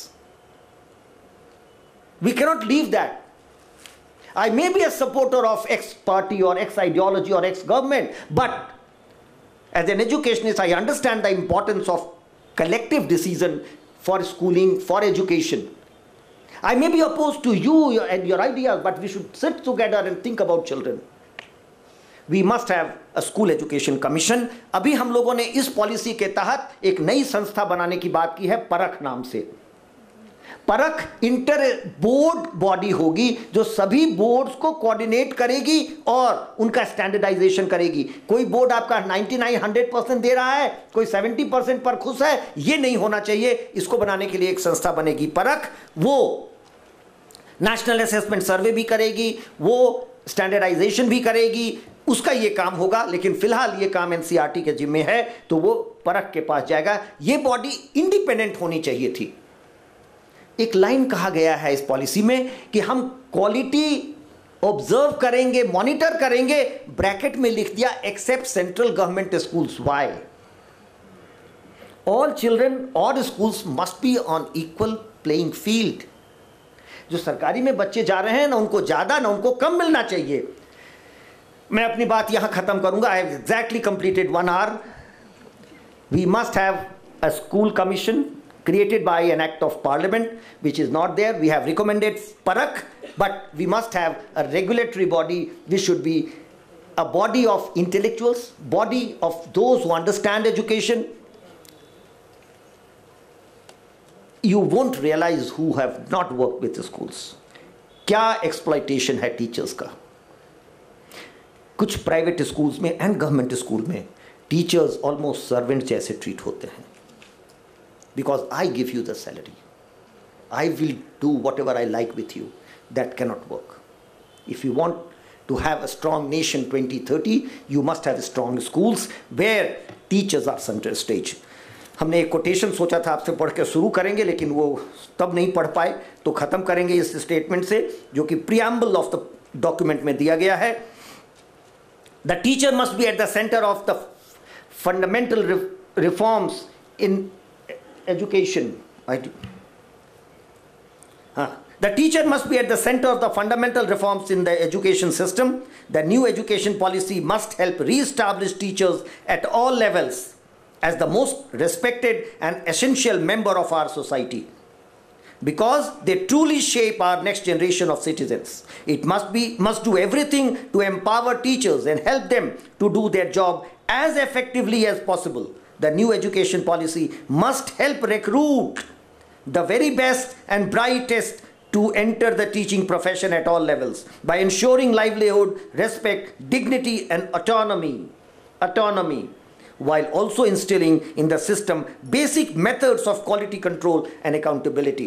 I read this statement to make you realize this policy has the intention to put teachers center stage. We may be teachers, we may not be teachers, but we all understand the importance of teachers. Nations which have put teachers center stage like Finland are at the top and doing well, not only economically, socially and as a nation. Fellow teachers, we must strive to get the policy implemented.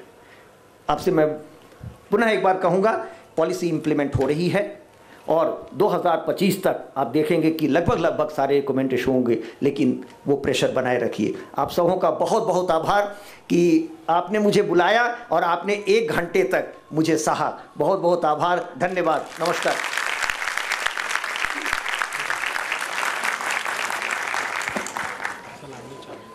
It is rightly said, good intentions die unless they are executed.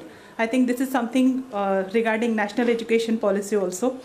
Thank you so much, sir, for giving such a wonderful speech and for giving us a different vision about National Education Policy 2020. मैं आपके साथ हूं, अब आपको करना है। और किसको एड्रेस किया उन्होंने? स्कूल प्रिंसिपल्स को एड्रेस किया। जब तक किसी भी देश का स्कूल सेंटर स्टेज नहीं होगा, पॉइंट ऑफ अट्रैक्शन नहीं होगा, देश की चिंता स्कूल नहीं होगी, वो देश नहीं बदलेगा।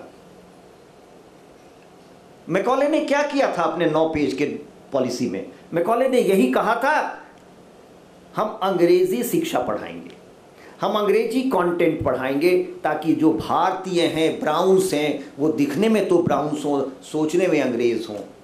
और हम वही कर रहे हैं, हम सोचते अंग्रेजों की तरह। हम अपने देश की चिंता नहीं करते हैं, हम दूसरे की चिंता करते हैं।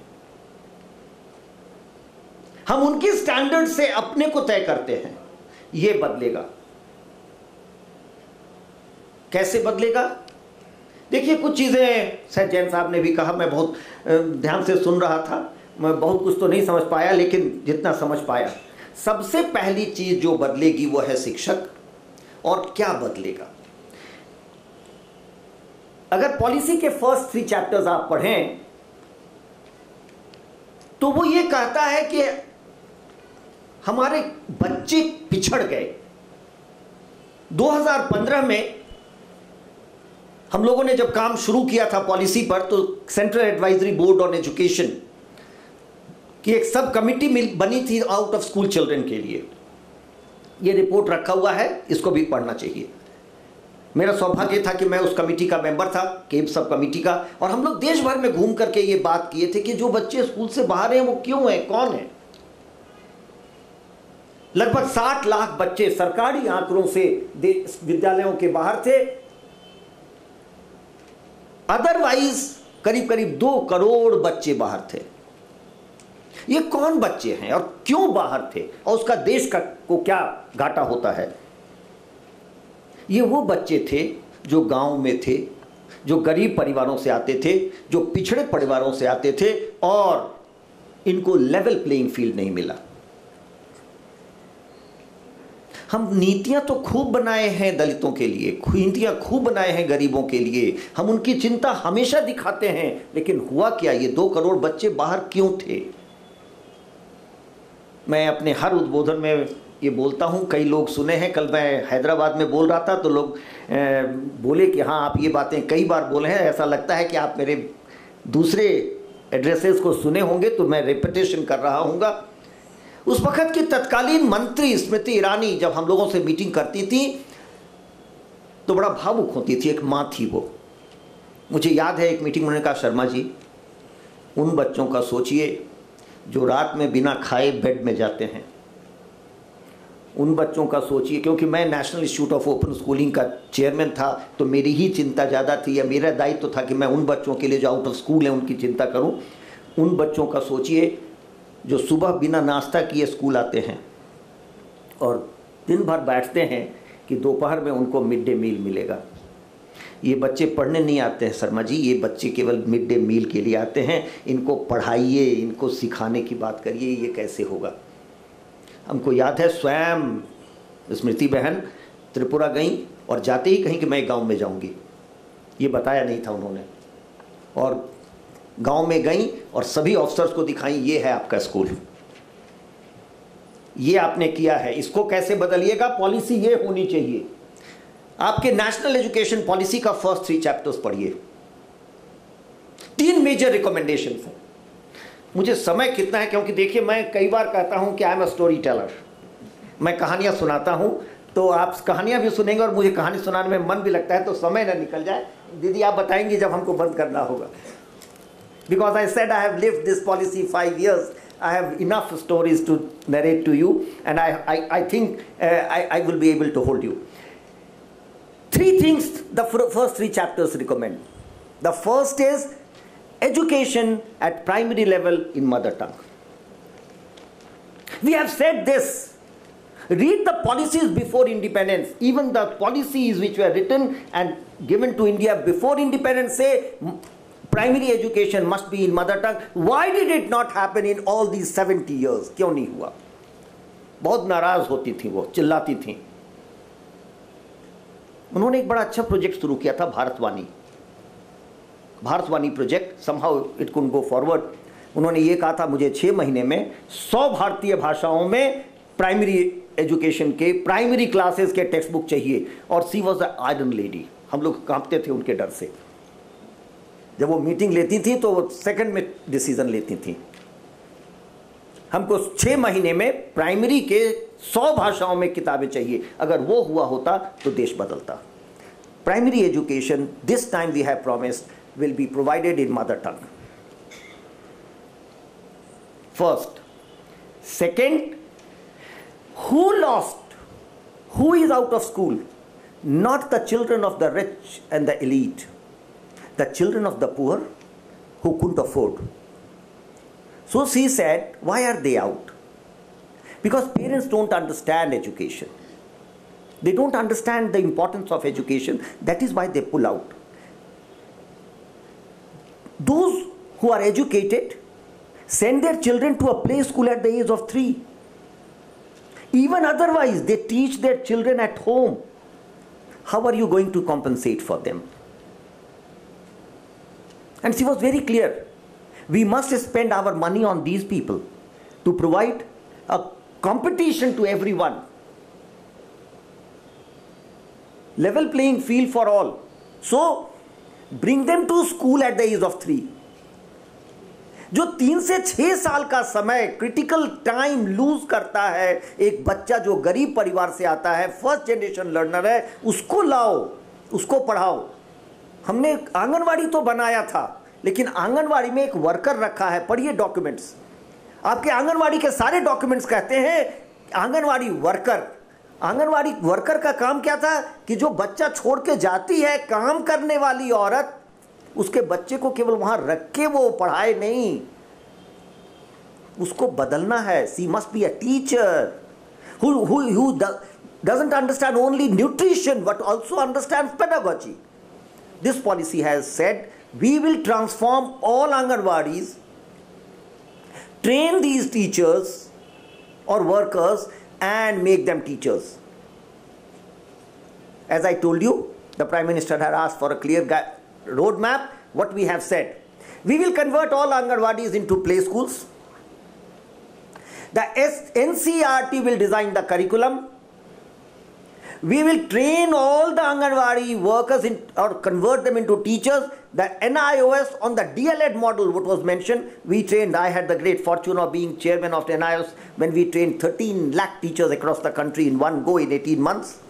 And again, आज मैं प्रकाश जावड़ेकर जी के शहर में हूँ, तो मैं उनका नमन करके उनको नमस्कार करता हूँ। ये उन्हीं का देन है कि 13 लाख टीचर्स 18 महीने में ट्रेन हुए और उसी मॉडल पर ये आंगनवाड़ी के टीचर्स ट्रेन होंगे एट गवर्नमेंट कॉस्ट। जो 12वीं पास हैं 6 महीने का, जो 10वीं पास हैं 1 साल का, और ये करके हम 2025 तक 5 करोड़ नए बच्चे विद्यालय में लाएंगे। Imagine the loss, 5 crore children who are deprived, and because they cannot afford to be in a play school, they come to school at the age of 6 when they have lost so much. They are not given a level playing field. जो बच्चे पढ़ के आते हैं 3 से 6 साल, उनको एक ऐसे बच्चे के साथ बैठाया जाता है जो बेचारा कभी सुना ही नहीं, देखा ही नहीं। और मत सोचिए कि महाराष्ट्र में हर बच्चा मराठी स्टैंडर्ड मराठी बोलता है, रीजनल लैंग्वेजेस मराठी के बोलता है। जो आता है और जो स्टैंडर्ड मराठी वाले बच्चे आते हैं उनसे पिछड़ जाता है, वो विद्यालय छोड़ देता है। मैं बिहार से आता हूं, मेरी मातृभाषा मगही है, हिंदी नहीं है, लेकिन आपको कोई बार पूछे कि बिहार का कोई तो हिंदी भाषी होगा, मैं हिंदी भाषी नहीं हूं, मैं मगही भाषी हूं, तो आप इमेजिन करिए कि मैं क्लास में जब आया हूँगा तो एक हिंदी भाषी के साथ मुझे क्या परेशानियां हुई होंगी। ये परेशानी दूर होनी चाहिए। तो सेकंड जो बड़ा चेंज होने जा रहा है कि ये आंगनवाड़ी वर्कर्स ट्रेन होंगे, जहां पर कि लेस प्रिविलेज्ड चिल्ड्रन होते हैं उनको तैयार करेंगी 6 साल की उम्र में वो स्कूल जा सकें। और तीसरी बड़ी चीज जो होने जा रही है, हम लोगों ने ये पाया कि, और पहले का भी रिसर्च है, कि बच्चा जो सुबह में आता है और उसको आप हेवी कंटेंट ट्रांजैक्ट करते हैं उसके एज के लिए, तो वो कुछ सीखता नहीं है, वो बैठ के समय काटता है कि कैसे 12-1 बजे और नाश्ता खाना मिले। इनको सुबह ला करके पहले नाश्ता कराओ, इनको फिजिकल एनर्जी मिलेगी और तब ये पढ़ पाएंगे। I think the major change that is going to take place is in the primary education, lower primary education, and that is why we have added these 3 years, 3 to 6 years, what has been called as the foundation. The structure of school is changing. We had 10 plus 2. Previously, before the 10 plus 2, we had 11 plus 2. The 2 years were in the college, which were converted and brought into a school education so that they get more time. There was a logic for 12 years of schooling. Now we are making it 15 years. Even Radhakrishnan commission said कि भाई जो school से पढ़ के आ रहे हैं वो तैयारी नहीं है कॉलेज के लिए, तो कॉलेज पर। और आप देखिए दुर्भाग्य कि जब आजादी मिली, आजादी के पहले हमने अंग्रेजों से लड़ाई यही की थी कि आप मेरे वीर शिक्षा व्यवस्था को खत्म कर दिए। याद करिए 20 अक्टूबर 1931 का गांधी जी का लंदन का भाषण, जब उन्होंने कहा था कि अंग्रेजों ने हमारी शिक्षा पद्धति का सत्यानाश कर दिया। पूरा कमीशन बैठा था, पूरे देश का सर्वे हुआ था और यह देखा गया था कि हमारा प्राइमरी एजुकेशन दुनिया का बेस्ट था।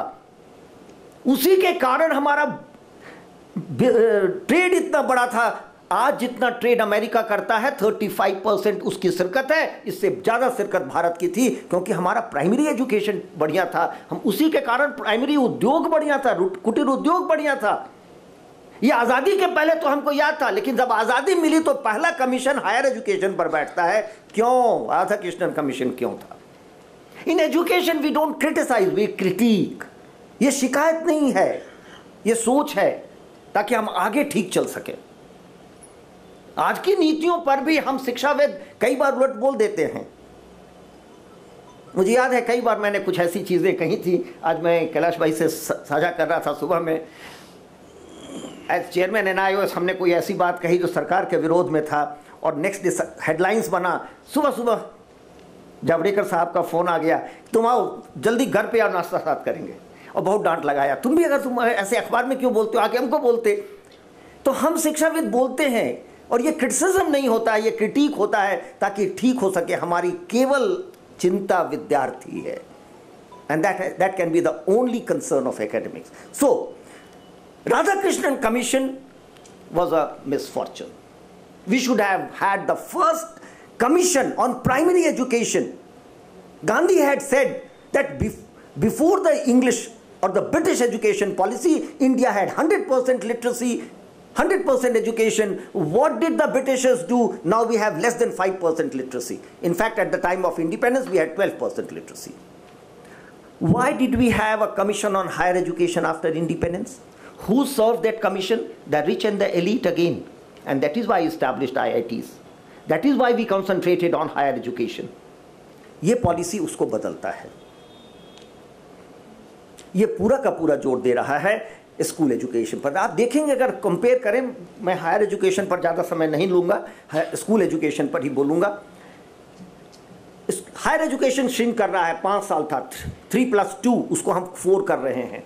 दुनिया का एग्जाम्पल देखिए, दुनिया में ग्रेजुएशन अब 4 साल का है। आप 4 साल का ग्रेजुएशन करिए और ग्रेजुएशन के बाद सीधा आप लेक्चरर बनते हैं। हम लोगों ने 3+2 रखा था, इसको हम श्रिंक करके 4 इयर्स ला रहे हैं। प्लस रिजिड था सिस्टम हमारा सिस्टम बहुत रिजिड था। आप एक बार एडमिशन लें, 4 साल 3 साल पढ़ें, तभी ग्रेजुएशन मिलेगा। 2.5 साल पर भी आपने छोड़ दिया तो आप कहीं के नहीं हैं, आप BA फेल हैं। Why demoralize a whole nation? If you have done 1 year, why not tell you first year pass? And you have added value. So let us say first year pass, that means one can be apprentice. One can do jobs which are equivalent to ITIs. We are going to do that. Multiple entry and multiple exit. बीच में एक बात, I'll carry on with this idea, but let me tell you something else. ये जो rigid system है और degree based है, ये क्यों था? और जो हमने कैलिफोर्निया और सिलिकॉन वैली की बात की, हमने अपने मंत्रालय का नाम ही रखा था ministry of human resource development. Why? ये 1985 में बदला था. We had a young prime minister Rajiv Gandhi, youngest prime minister perhaps India had, और उनकी सोच अलग थी. क्या थी सोच? उनकी सोच थी कि हमको दुनिया से कंपटीशन करना है और हमारे पास यूथ है तो हम इसको तैयार करके दुनिया में भेजें. ठीक, लेकिन हमारी परंपरा ही ये नहीं थी. अभी बहन जी ने कहा सा विद्या या विमुक्त है. विद्या का मतलब धन अर्जित करना कभी मेरे यहां नहीं था, और उसमें हम जीत भी नहीं सकते हैं. जब तक हम सा विद्या या विमुक्त को बीज मंत्र बनाकर शिक्षा नहीं बनाएंगे, तब तक हम कभी भी समृद्ध देश नहीं होंगे. हम रिच तो हो जा सकते हैं, हम जिस समृद्धता की बात कर रहे हैं जहां हर कोई खुश हो, शिक्षा का क्या मतलब अगर खुशी नहीं हुए तो? ह्यूमन रिसोर्स डेवलपमेंट इसलिए क्योंकि हमको ऐसा लगा 1985 में कि ये जो ह्यूमंस हैं, ये रिसोर्स हैं, इनको कुछ मांझ करके कुछ इनमें डाल करके इनसे पैदा कर सकते हैं, इनसे निकाल सकते हैं, जैसे हम मशीन से निकालते हैं. और हमने अपने मंत्रालय का नाम विद्या मंत्रालय से शिक्षा मंत्रालय कर दिया, सॉरी ह्यूमन रिसोर्स डेवलपमेंट कर दिया. हम लोग चाहते कि ये विद्या मंत्रालय हो, शिक्षा मंत्रालय है. 29 जुलाई को जिस दिन आया, उसी दिन एक टेलीविजन इंटरव्यू में मुझे बुलाया गया था, और ऐसा मान लिया जाता है कि मैं सरकार के तरफ से बोलूँगा क्योंकि सरकार का पार्ट थे. तो हमसे पूछा गया कि शर्मा जी, ये नाम बदल गया, ministry of human resource development से अब मिनिस्ट्री ऑफ एजुकेशन हो गया, क्या अंतर पड़ेगा, क्या बदलेगा? इससे सारी चीजें बदल जाएंगी, क्यों बदला? मैंने जो एंकर थे उनसे कहा कि आपसे मैं भी एक प्रश्न करूंगा. आप ये बताइए, आप किसके नौकर हैं? आप किसकी नौकरी करते हैं? आपका मालिक कौन है? या मैं ये आपसे कहूं कि आप किसको सहयोग करते हैं, आप किन लोगों के सहयोग से ये चैनल चलता है, तो आप क्या उत्तर देंगे? आपको जब मैं कहूँगा आप किसके नौकर हैं तो कैसा लगेगा? हम पूरे एक देश को, जो दुनिया की सबसे बड़ी आबादी है अब 135 करोड़ चाइना के बाद, उसको ये बता दिए कि तुम ह्यूमन हो और तुमको रिसोर्स में कन्वर्ट किया जा सकता है, इंस्टेड कि ये विद्या के माध्यम से हम मुक्ति पा सकते हैं. विद्या केवल मेरे लिए नहीं, हमारे वांग्मय में पढ़िए, विद्या मेरे लिए नहीं, हम शिक्षित हो ताकि मेरा पड़ोसी खुश रहे. शिक्षा का ये मतलब, और वही हम दोबारा इस पॉलिसी से लाएंगे. बहुत चर्चाएं हुई थी, क्या बदलेगा? हम 4 साल का बीएड करने जा रहे हैं. आपका प्रोग्राम टीचर एजुकेशन के पर खास है, तो मैं थोड़ा उस पर प्रकाश डालूंगा. समय पर मेरा ध्यान है दीदी, तो बहुत समय नहीं लेंगे. एक कमेटी दूसरी बनी थी, अभी माधुरी ने बताया, जो national council for teacher education को रिव्यू करने के लिए बना था. मेरा सौभाग्यपूर्ण था कि मैं उसका मेंबर था. हम लोग देश भर में घूमे थे और हम लोगों ने ये पाया था, मैं पूना का हमेशा रेफरेंस देता हूं, हम लोग रेकमेंड कर रहे थे कि 2 साल से 4 साल किया जाए. हम लोगों ने ये बात यहाँ पर बोला था कि हम लोग करने जा रहे हैं. यहाँ बीएड के स्टूडेंट से हम मिले थे पूना में, और उन लड़कियों ने ये कहा कि आप लोग सर, बाद में 2 लड़कियाँ आई, बाद में वो बोली कि आप लोग 1 से 2 साल हुआ, हम सीख तो ज़्यादा रहे हैं, बेहतर ट्रेनिंग हो रही है, लेकिन आपसे एक बात कहनी है, इसका बड़ा इम्पैक्ट है, इम्प्लीकेशन है आपके पॉलिसी पर, ध्यान से सुनिएगा. उन लड़कियों ने कहा कि लगभग 50,000 फीस है बीएड का, तो मेरे माता पिता इसलिए कराते हैं कि हमारा शादी होगी तो दहेज कम जाएगा. जब 2 साल का बीएड हो गया तो ये 1 लाख हो गया फीस। तो हमारे में से काफ़ी लड़कियां जो आना चाहती थी नहीं आ पाई, क्योंकि उनको ये नहीं दिया जाएगा और वो छूट जाएंगी सर। हम लोगों ने बड़ा स्ट्रॉन्ग रिकमेंडेशन दिया, उन लड़कियों से हम लोग बहुत सीखे थे। हमारे चेयरमैन, कमेटी के चेयरमैन थे professor Mohammad Akhtar Siddiqui, that's known as the Siddiqui committee report. Some have that access, it's not in the public domain. और वो दोनों लड़कियां मुसलमान थी। हम लोग बहुत विचार किए, दिल्ली जाने के बाद हम लोगों ने रिकमेंडेशन क्या दिया? हम लोगों ने रिकमेंडेशन दिया कि एक all India aptitude test for becoming teacher होना चाहिए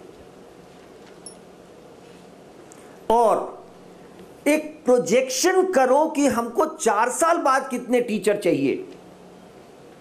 NCT has done this during the time of Professor Santosh Panda and Akhtar Siddiqui, both when they were chairman NCT. So do a survey, do an assessment, how many teachers would the nation require 4 years down the line, admit as many students and give scholarship to all those who are going to become teachers. हम लोग यही तो कहते रहे policies में, the future of nation is nurtured in school and the schools are most deprived of facilities. तो अगर देश को बदलना है तो इसको बदलो। तो हम लोगों ने ये रिकमेंडेशन दिया।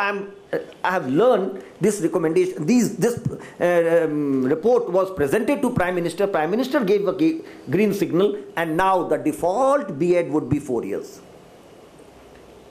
पहली बात, पॉलिसी कह रही है कि हम लगातार रिव्यू करेंगे, प्रोजेक्शन करेंगे थ्रू ऑनलाइन टेक्नोलॉजी। अब हर कॉलेज को, हर स्कूल को अपने रिक्वायरमेंट वेबसाइट पर देना होगा और वो नेशनल असेसमेंट में लगातार हम देखते रहेंगे कि हमको 4 साल बाद कितने टीचर चाहिए। और एनटीए, मैं जानबूझ के आपको ये रोड मैप दे रहा हूं कि आपको विश्वास हो कि इस बार ये होगा।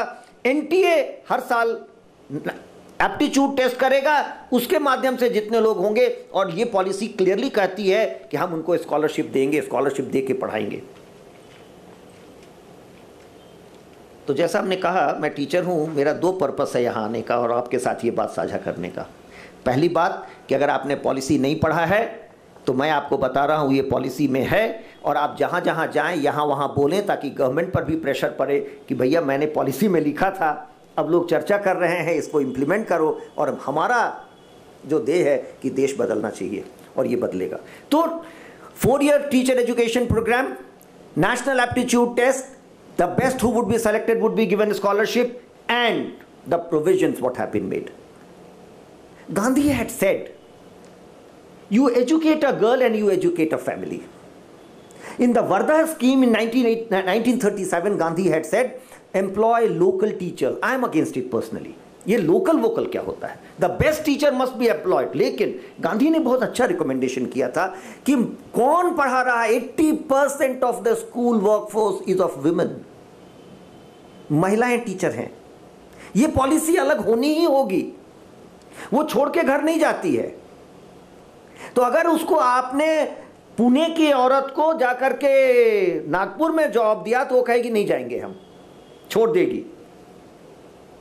पुरुष चले जाते हैं, महिलाएं नहीं जाती हैं। और 80% अगर आपकी स्कूल फोर्स टीचर्स विमेन है तो उसके लिए स्पेशल प्रोविजन होना होगा। ये पॉलिसी कहती है कि हम लोकल टीचर अपॉइंट करेंगे,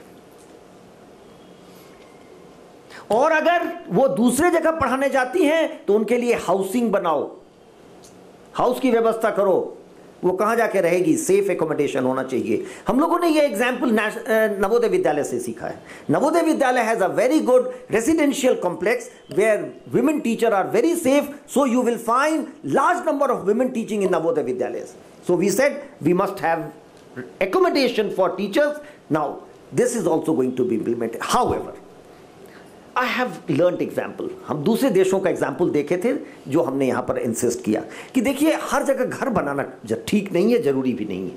Supposing we make a residential complex and nobody occupies, what happens to those houses? First. Second, with the housing comes electrician, plumber and others. आप पहली बार इस पॉलिसी में पाएंगे ये दिया गया है, टीचर्स को एनहांस्ड हाउसिंग रेंट दो over and above your 7th पे प्लान। ये पॉलिसी कहती है कि टीचर्स को एनहांस्ड हाउस अलाउंस मिलेगा, पहली बार, कहीं और ये प्रोविजन नहीं है। You are special, teachers are special, we must recognise and we must say that, और ये पॉलिसी यही कहती है। तो ये गेम चेंजर कैसे होगा? गेम चेंजर ऐसे होगा कि अब जो महिलाएं, जो लड़कियां जॉब मिलने के बावजूद छोड़ देती थी, वो ज्वाइन करेंगी और लोकल पढ़ाएंगी। क्यों पढ़ाएंगे local? We want teachers to know the local language, the mother tongue. दो तरह से, जो प्राइमरी में पढ़ाएंगे वो तो मदर टंग में पढ़ाएंगे ही, जो फाउंडेशन से ऊपर का मिडिल स्टेज में पढ़ाएंगे वो हम सेकेंड लैंग्वेज में शिफ्ट करेंगे। तो एक ऐसा टीचर होना चाहिए जो बाइलिंगुअल हो, जो टारगेट लैंग्वेज और मदर टंग दोनों जाने। से in a state like Bihar, one who knows Maghi as well as Hindi well, so that the teacher is able to interpret. If the child doesn't understand anything in Hindi, the teacher can interpret. So there is a logic behind having a local teacher who would know both languages. Very thought over, very well considered policy. तो ये पूरे education scenario को बदलेगा। हम लोगों का एक चीज और सोचना था, और I am very happy the prime minister has taken note of it. In his address he said one thing, primary के टीचर को सबसे कम सैलरी, वो वहां बच्चों को पढ़ा ही नहीं पाती है क्योंकि वो अपने नहीं पढ़ के आती है। मुझे याद है, मैं ये बात कई बार शेयर कर देता हूं, मैं टीचर एक्टिविस्ट भी हूं, all India central university teachers का प्रेसिडेंट भी रहा, तो मुझे मंत्रियों से मिलने का मौका लगता रहा। मैंने अर्जुन सिंह जी से ये बात कहा था कि सर, मेरे स्कूल टीचर्स को उतनी ही सैलरी दे दीजिए जितना आपके ड्राइवर को मिलता है। आपके ड्राइवर को 33,000 मिलता है, मैंने पता किया है आपके मंत्रालय में, और मेरे स्कूल टीचर को 3,000 मिलता है। तो आपकी गाड़ी तो ठीक चलेगी, मेरे बच्चे नहीं ठीक चलेंगे। ये पॉलिसी कहती है कि ये 4 साल का बीएड प्रोग्राम 3 भागों में बटा होगा। एक तो फाउंडेशन के लिए, दूसरा मिडिल के लिए, तीसरा सेकेंडरी के लिए। And anybody would be free to choose any of the streams, there would be no discrimination, all the teachers will get the same salary, चाहे वो लोअर प्राइमरी को क्यों नहीं पढ़ाए। And prime minister mention this in his speech on 7th कि वो foundation है, वहीं नींव पड़ता है मकान का, उसको सबसे ज्यादा जोर मिलना चाहिए था, वो नहीं मिला है, वो मिलेगा, प्रधानमंत्री ने कहा है। मैं जानबूझ के रिमाइंड कर रहा हूं ताकि आप भी रिपीट करिए, हमारे प्रधानमंत्री पर यह प्रेशर रहे कि हमारे लोअर प्राइमरी के टीचर्स को सबसे पहले ध्यान देने की जरूरत है। They are the most important. That will change. If we can change the lower primary, we will be able to change complete education sector. This 4-year BEd program will not be only for the secondary. This will be for lower primary, primary or elementary, what we call as middle stage and secondary. School का structure 5+3+3+4 होगा, ये तो आपने सुना ही होगा। ये क्यों बदल रहा है? हम लोगों ने पूरे चीज को अब फ्लेक्सिबल बनाया है। मैं एक के बाद एक आईडी चलता जा रहा हूं, और आपने 1 घंटे का समय दिया था।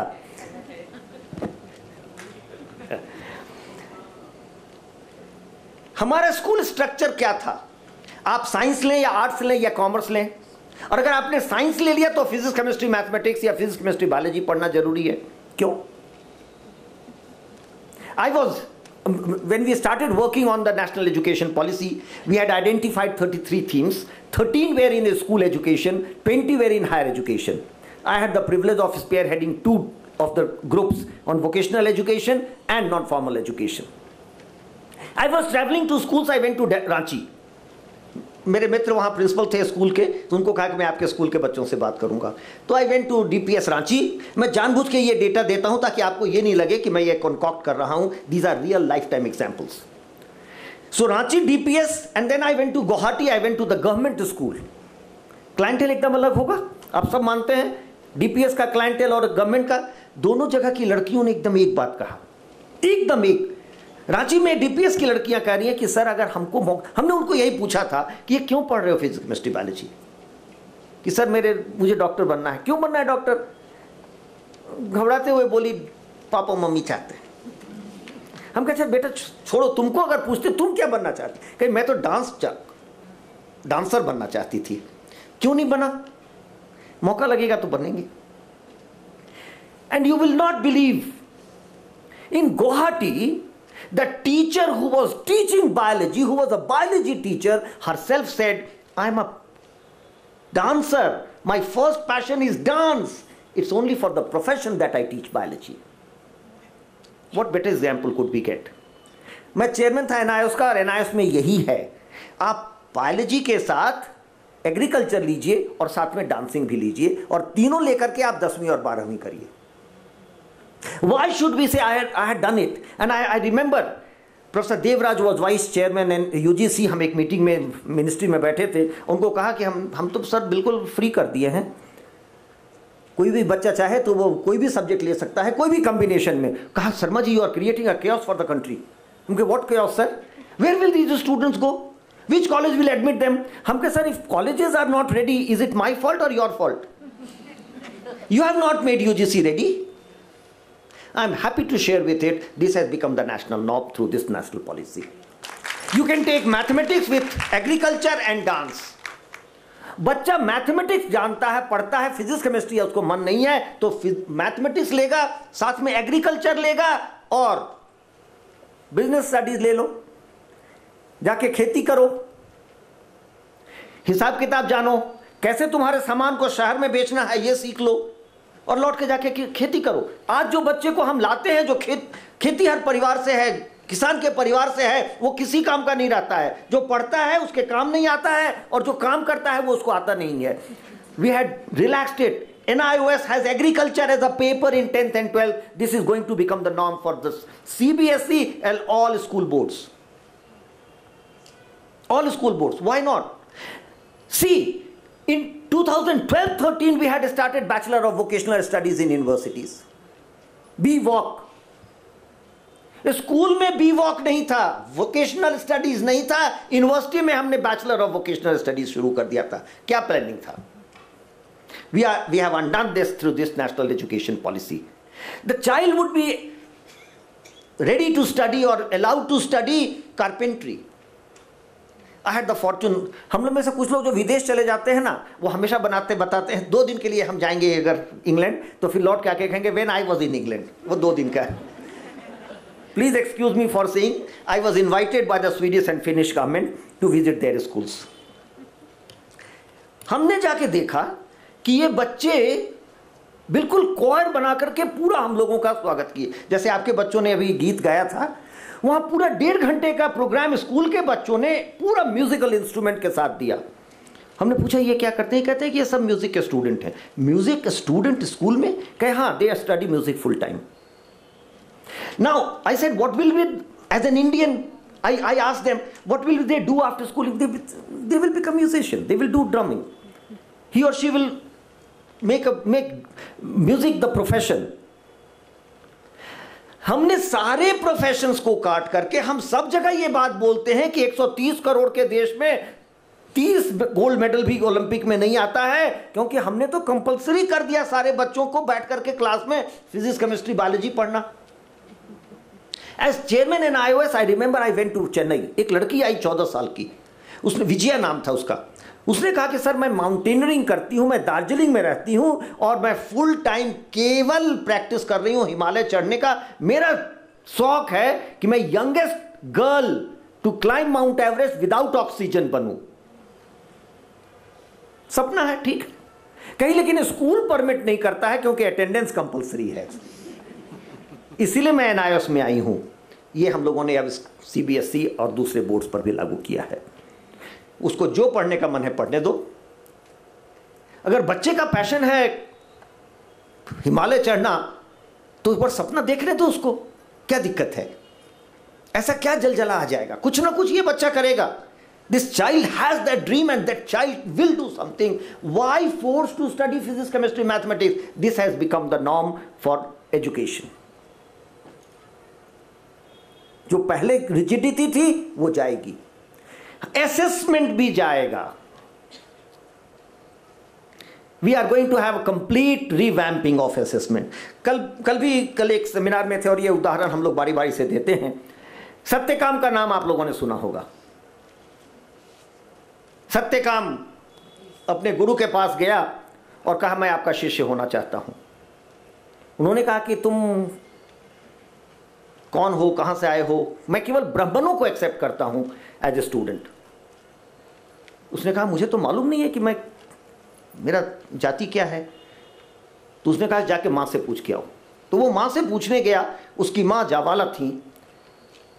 उसने कहा कि देखो मैं सेविका हूं, मैं बहुत लोगों की सेवा की हूं, तो मुझे मालूम है तुम किसके पुत्र हो, लेकिन मैं तुम्हें बताऊंगी नहीं।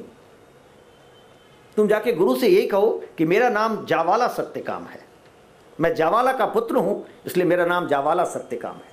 वो जाके यही बोला गुरु को। गुरु ने कहा कि जो इतना सच बोल सकता है वो ब्राह्मण है, और वही ब्राह्मण है। ब्राह्मण और कोई नहीं होता है, जात नहीं है, कास्ट नहीं है। और उसको उन्होंने एक्सेप्ट किया। ये कहानी इसलिए इंपॉर्टेंट है कि तब गुरु ने इसको ये कहा कि ये 400 गायें हैं, इसको लेके जंगल में चले जाओ, जब ये 1000 हो जाएंगे तो लौट आना। तो सत्यकाम ने कहा गुरु का आदेश है, तो वो लेके चला गया, गायों की सेवा किया, 1000 हुई तो लौट आया वो। उसने गुरु को कहा कि 1000 हो गई, मैं लौट आया। गुरु ने कहा बहुत अच्छा, जाओ अब गृहस्थ जीवन व्यतीत करो, तुम्हारी शिक्षा पूरी हो गई। कहा लेकिन अभी शिक्षा तो आपने दिया नहीं। कहा नहीं, यही शिक्षा थी। The teacher was free. I'm quoting this example to make you understand and believe that teacher understands what will be the curriculum, what will be the method of transacting, and what will be the method of assessment. This teacher decided for this student that when he is able to multiply these cows, taking care of them, because cow was the wealth at that point of time, he would know how to spend life, good life. यही इसको पढ़ने की ज़रूरत है। उसका assessment कोई university तय नहीं की थी, कोई सीबीएसई तय नहीं की थी, कोई बोर्ड तय नहीं किया था, ये टीचर तय किया था। टीचर सेंटर स्टेज होगा तो सब ठीक होगा। We will give that power of assessment to peer group and teachers. Student assessment card होगा जो उसके दोस्त भी लिखेंगे उसके बारे में। हम समाज में हम बारी बारी से इतने समय से दोहरा रहे हैं वो यूनेस्को रिपोर्ट पर लर्निंग टू लिव टुगेदर, उस पर क्या काम हुआ? भारत सरकार बोलती है और हम सब भारतीय बोलते हैं कि ये जो 4 पिलर्स ऑफ एजुकेशन आए हैं यूनेस्को रिपोर्ट में, the main pillars of education, वो कर्ण सिंह जी ने दिया था और हमारे वेद के आधार पर आधारित था। हम सब जानते हैं लेकिन उसको हम कभी इंप्लीमेंट नहीं किए। वो इंप्लीमेंट अब होगा। पीयर ग्रुप एसेस करेगा अपने दोस्त को कि क्या ये साथ कैसा रहता है, विद्यार्थी कैसा है, दोस्त कैसा है। इंक्लूसिव एजुकेशन दुनिया ने किया, प्रैक्टिस नहीं हुआ हमारे यहां। हमने कहा स्कूल को इंक्लूसिव बनाओ, लेकिन कैसे बनाओ? रैम बना दिया और इंक्लूजन हो गया। असेसमेंट भी बदलेगा। असेसमेंट पीयर ग्रुप करेगा, टीचर्स करेंगे, और ये कंप्लीट ऐसे स्टूडेंट असेसमेंट कार्ड होगा। I believe we are going to see great changes, and last but not the least I will like to make you believe 3 दिन के अंदर में मंत्रालय का नाम चेंज हुआ था। ये कोई बहुत बड़ी बात नहीं है, लेकिन इसलिए इंपॉर्टेंट है कि लोग जो पूछते हैं कि क्या बदलेगी चीजें, सरकार की मनसा है, तो अगर मनसा नहीं होती तो 3 दिन के अंदर में मंत्रालय का नाम बदलता नहीं। राष्ट्रपति जी के पास ये जाना पड़ा, उनकी अनुमति से बदलता है और 3 दिन में बदला। 1 सप्ताह के अंदर में सारे स्टेट्स को यह बताया जा चुका कि क्या चेंज होने हैं, क्या रोड मैप होगा, कैसे बदलेगा, और हमने वादा किया है पॉलिसी के बाद 2025 तक सारे मेजर चेंजेस लाएंगे। 2030 तक जितने भी रिकमेंडेशन है लागू होंगे। The government is on record saying that bye 2030 all the recommendations, it's a small policy and not many recommendations have been made.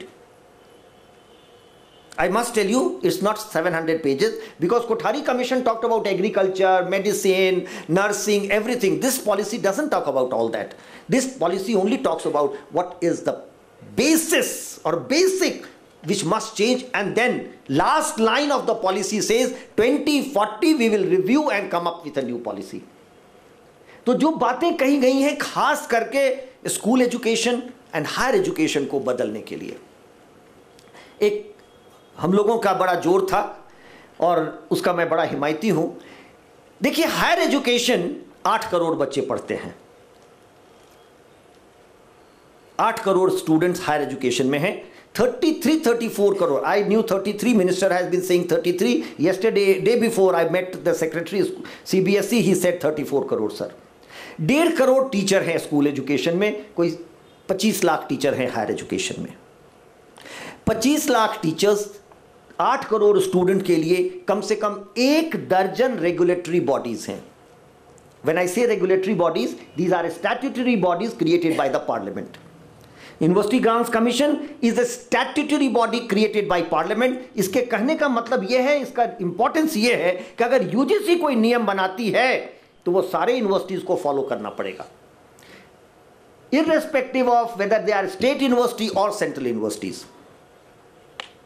It's mandatory for them to follow. Similarly, the All India Council for Technical Education, the National Council for Teacher Education, the Nursing Council, the Architecture Council, the Agriculture Council, they are all created by acts of parliament. तो जो ये नियम बनाएंगे वो पूरे देश पर लागू होगा। स्कूल एजुकेशन कौन चलाता है, कौन उसके नियम बनाता है? सीबीएसई।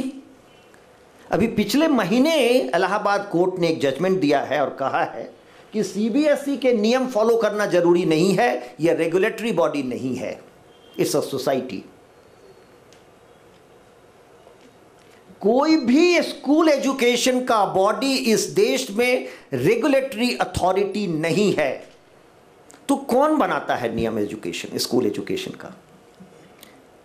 स्कूल के बोर्ड एग्जाम 2 बार होंगे कि 1 बार होंगे, यह कौन तय करेगा देश में?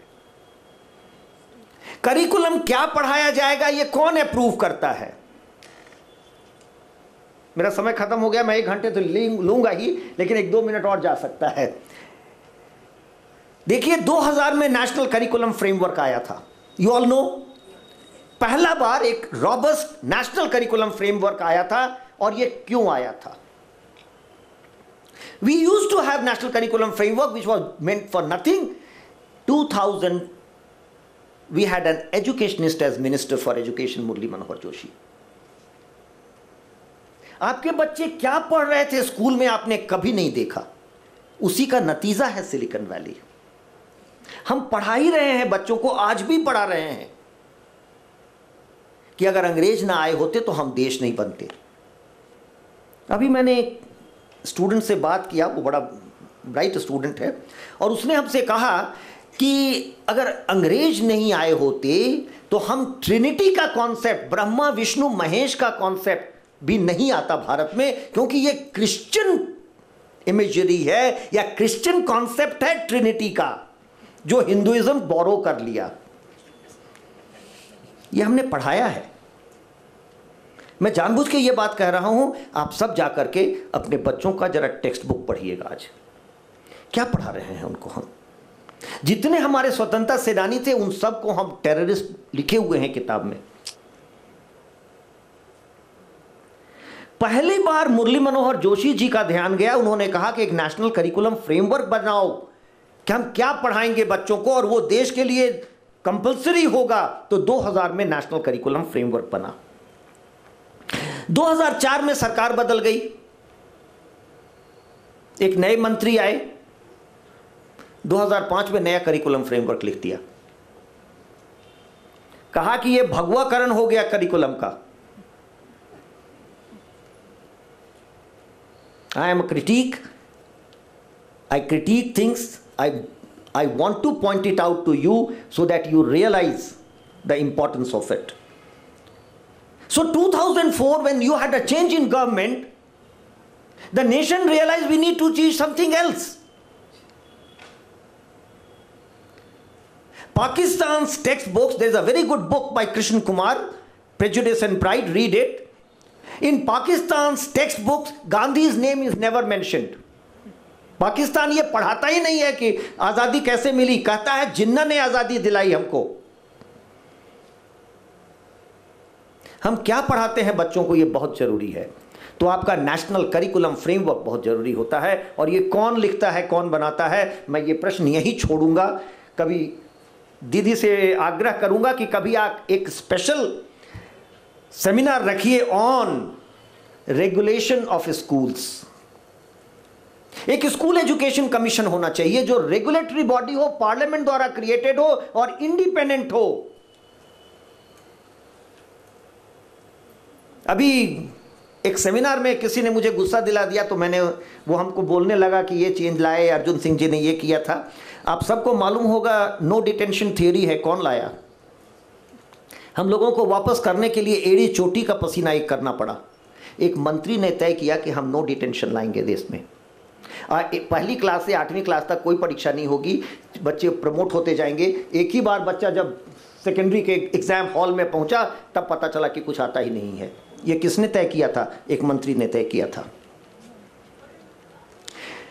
एनडीटीवी के, I am making a very serious statement, I am being recorded, I am mentioning this. NDTV के इंटरव्यू में बरखा दत्त ने पूछा था कपिल सिब्बल जी से कि आप स्कूल एजुकेशन में क्या चेंजेस लाने जा रहे हैं, और कपिल सिब्बल ने एनडीटीवी के स्टूडियो पर ही स्टेटमेंट दिया था, हम 10th का बोर्ड खत्म करने जा रहे हैं। Who are you? Are you an educationist? How did you decide you will do away with the board, secondary board? And the board was done away with. We had to do again a subcommittee of the CABE to bring back board exams with a truncated form.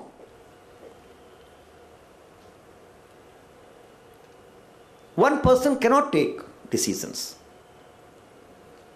We cannot leave that. I may be a supporter of X party or X ideology or X government, but as an educationist, I understand the importance of collective decision for schooling, for education. I may be opposed to you and your ideas, but we should sit together and think about children. We must have a school education commission. अभी हम लोगों ने इस policy के तहत एक नई संस्था बनाने की बात की है, परख नाम से।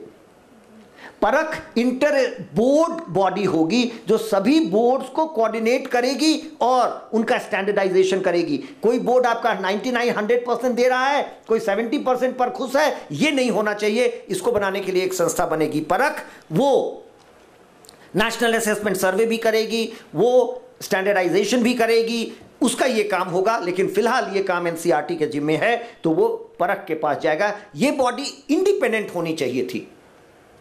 एक लाइन कहा गया है इस पॉलिसी में कि हम क्वालिटी ऑब्जर्व करेंगे, मॉनिटर करेंगे, ब्रैकेट में लिख दिया except central government schools. Why? All children और schools must be on equal playing field. जो सरकारी में बच्चे जा रहे हैं ना उनको ज्यादा ना उनको कम मिलना चाहिए। मैं अपनी बात यहां खत्म करूंगा। I have exactly completed 1 hour. We must have a school commission created by an act of parliament, which is not there. We have recommended Parak, but we must have a regulatory body.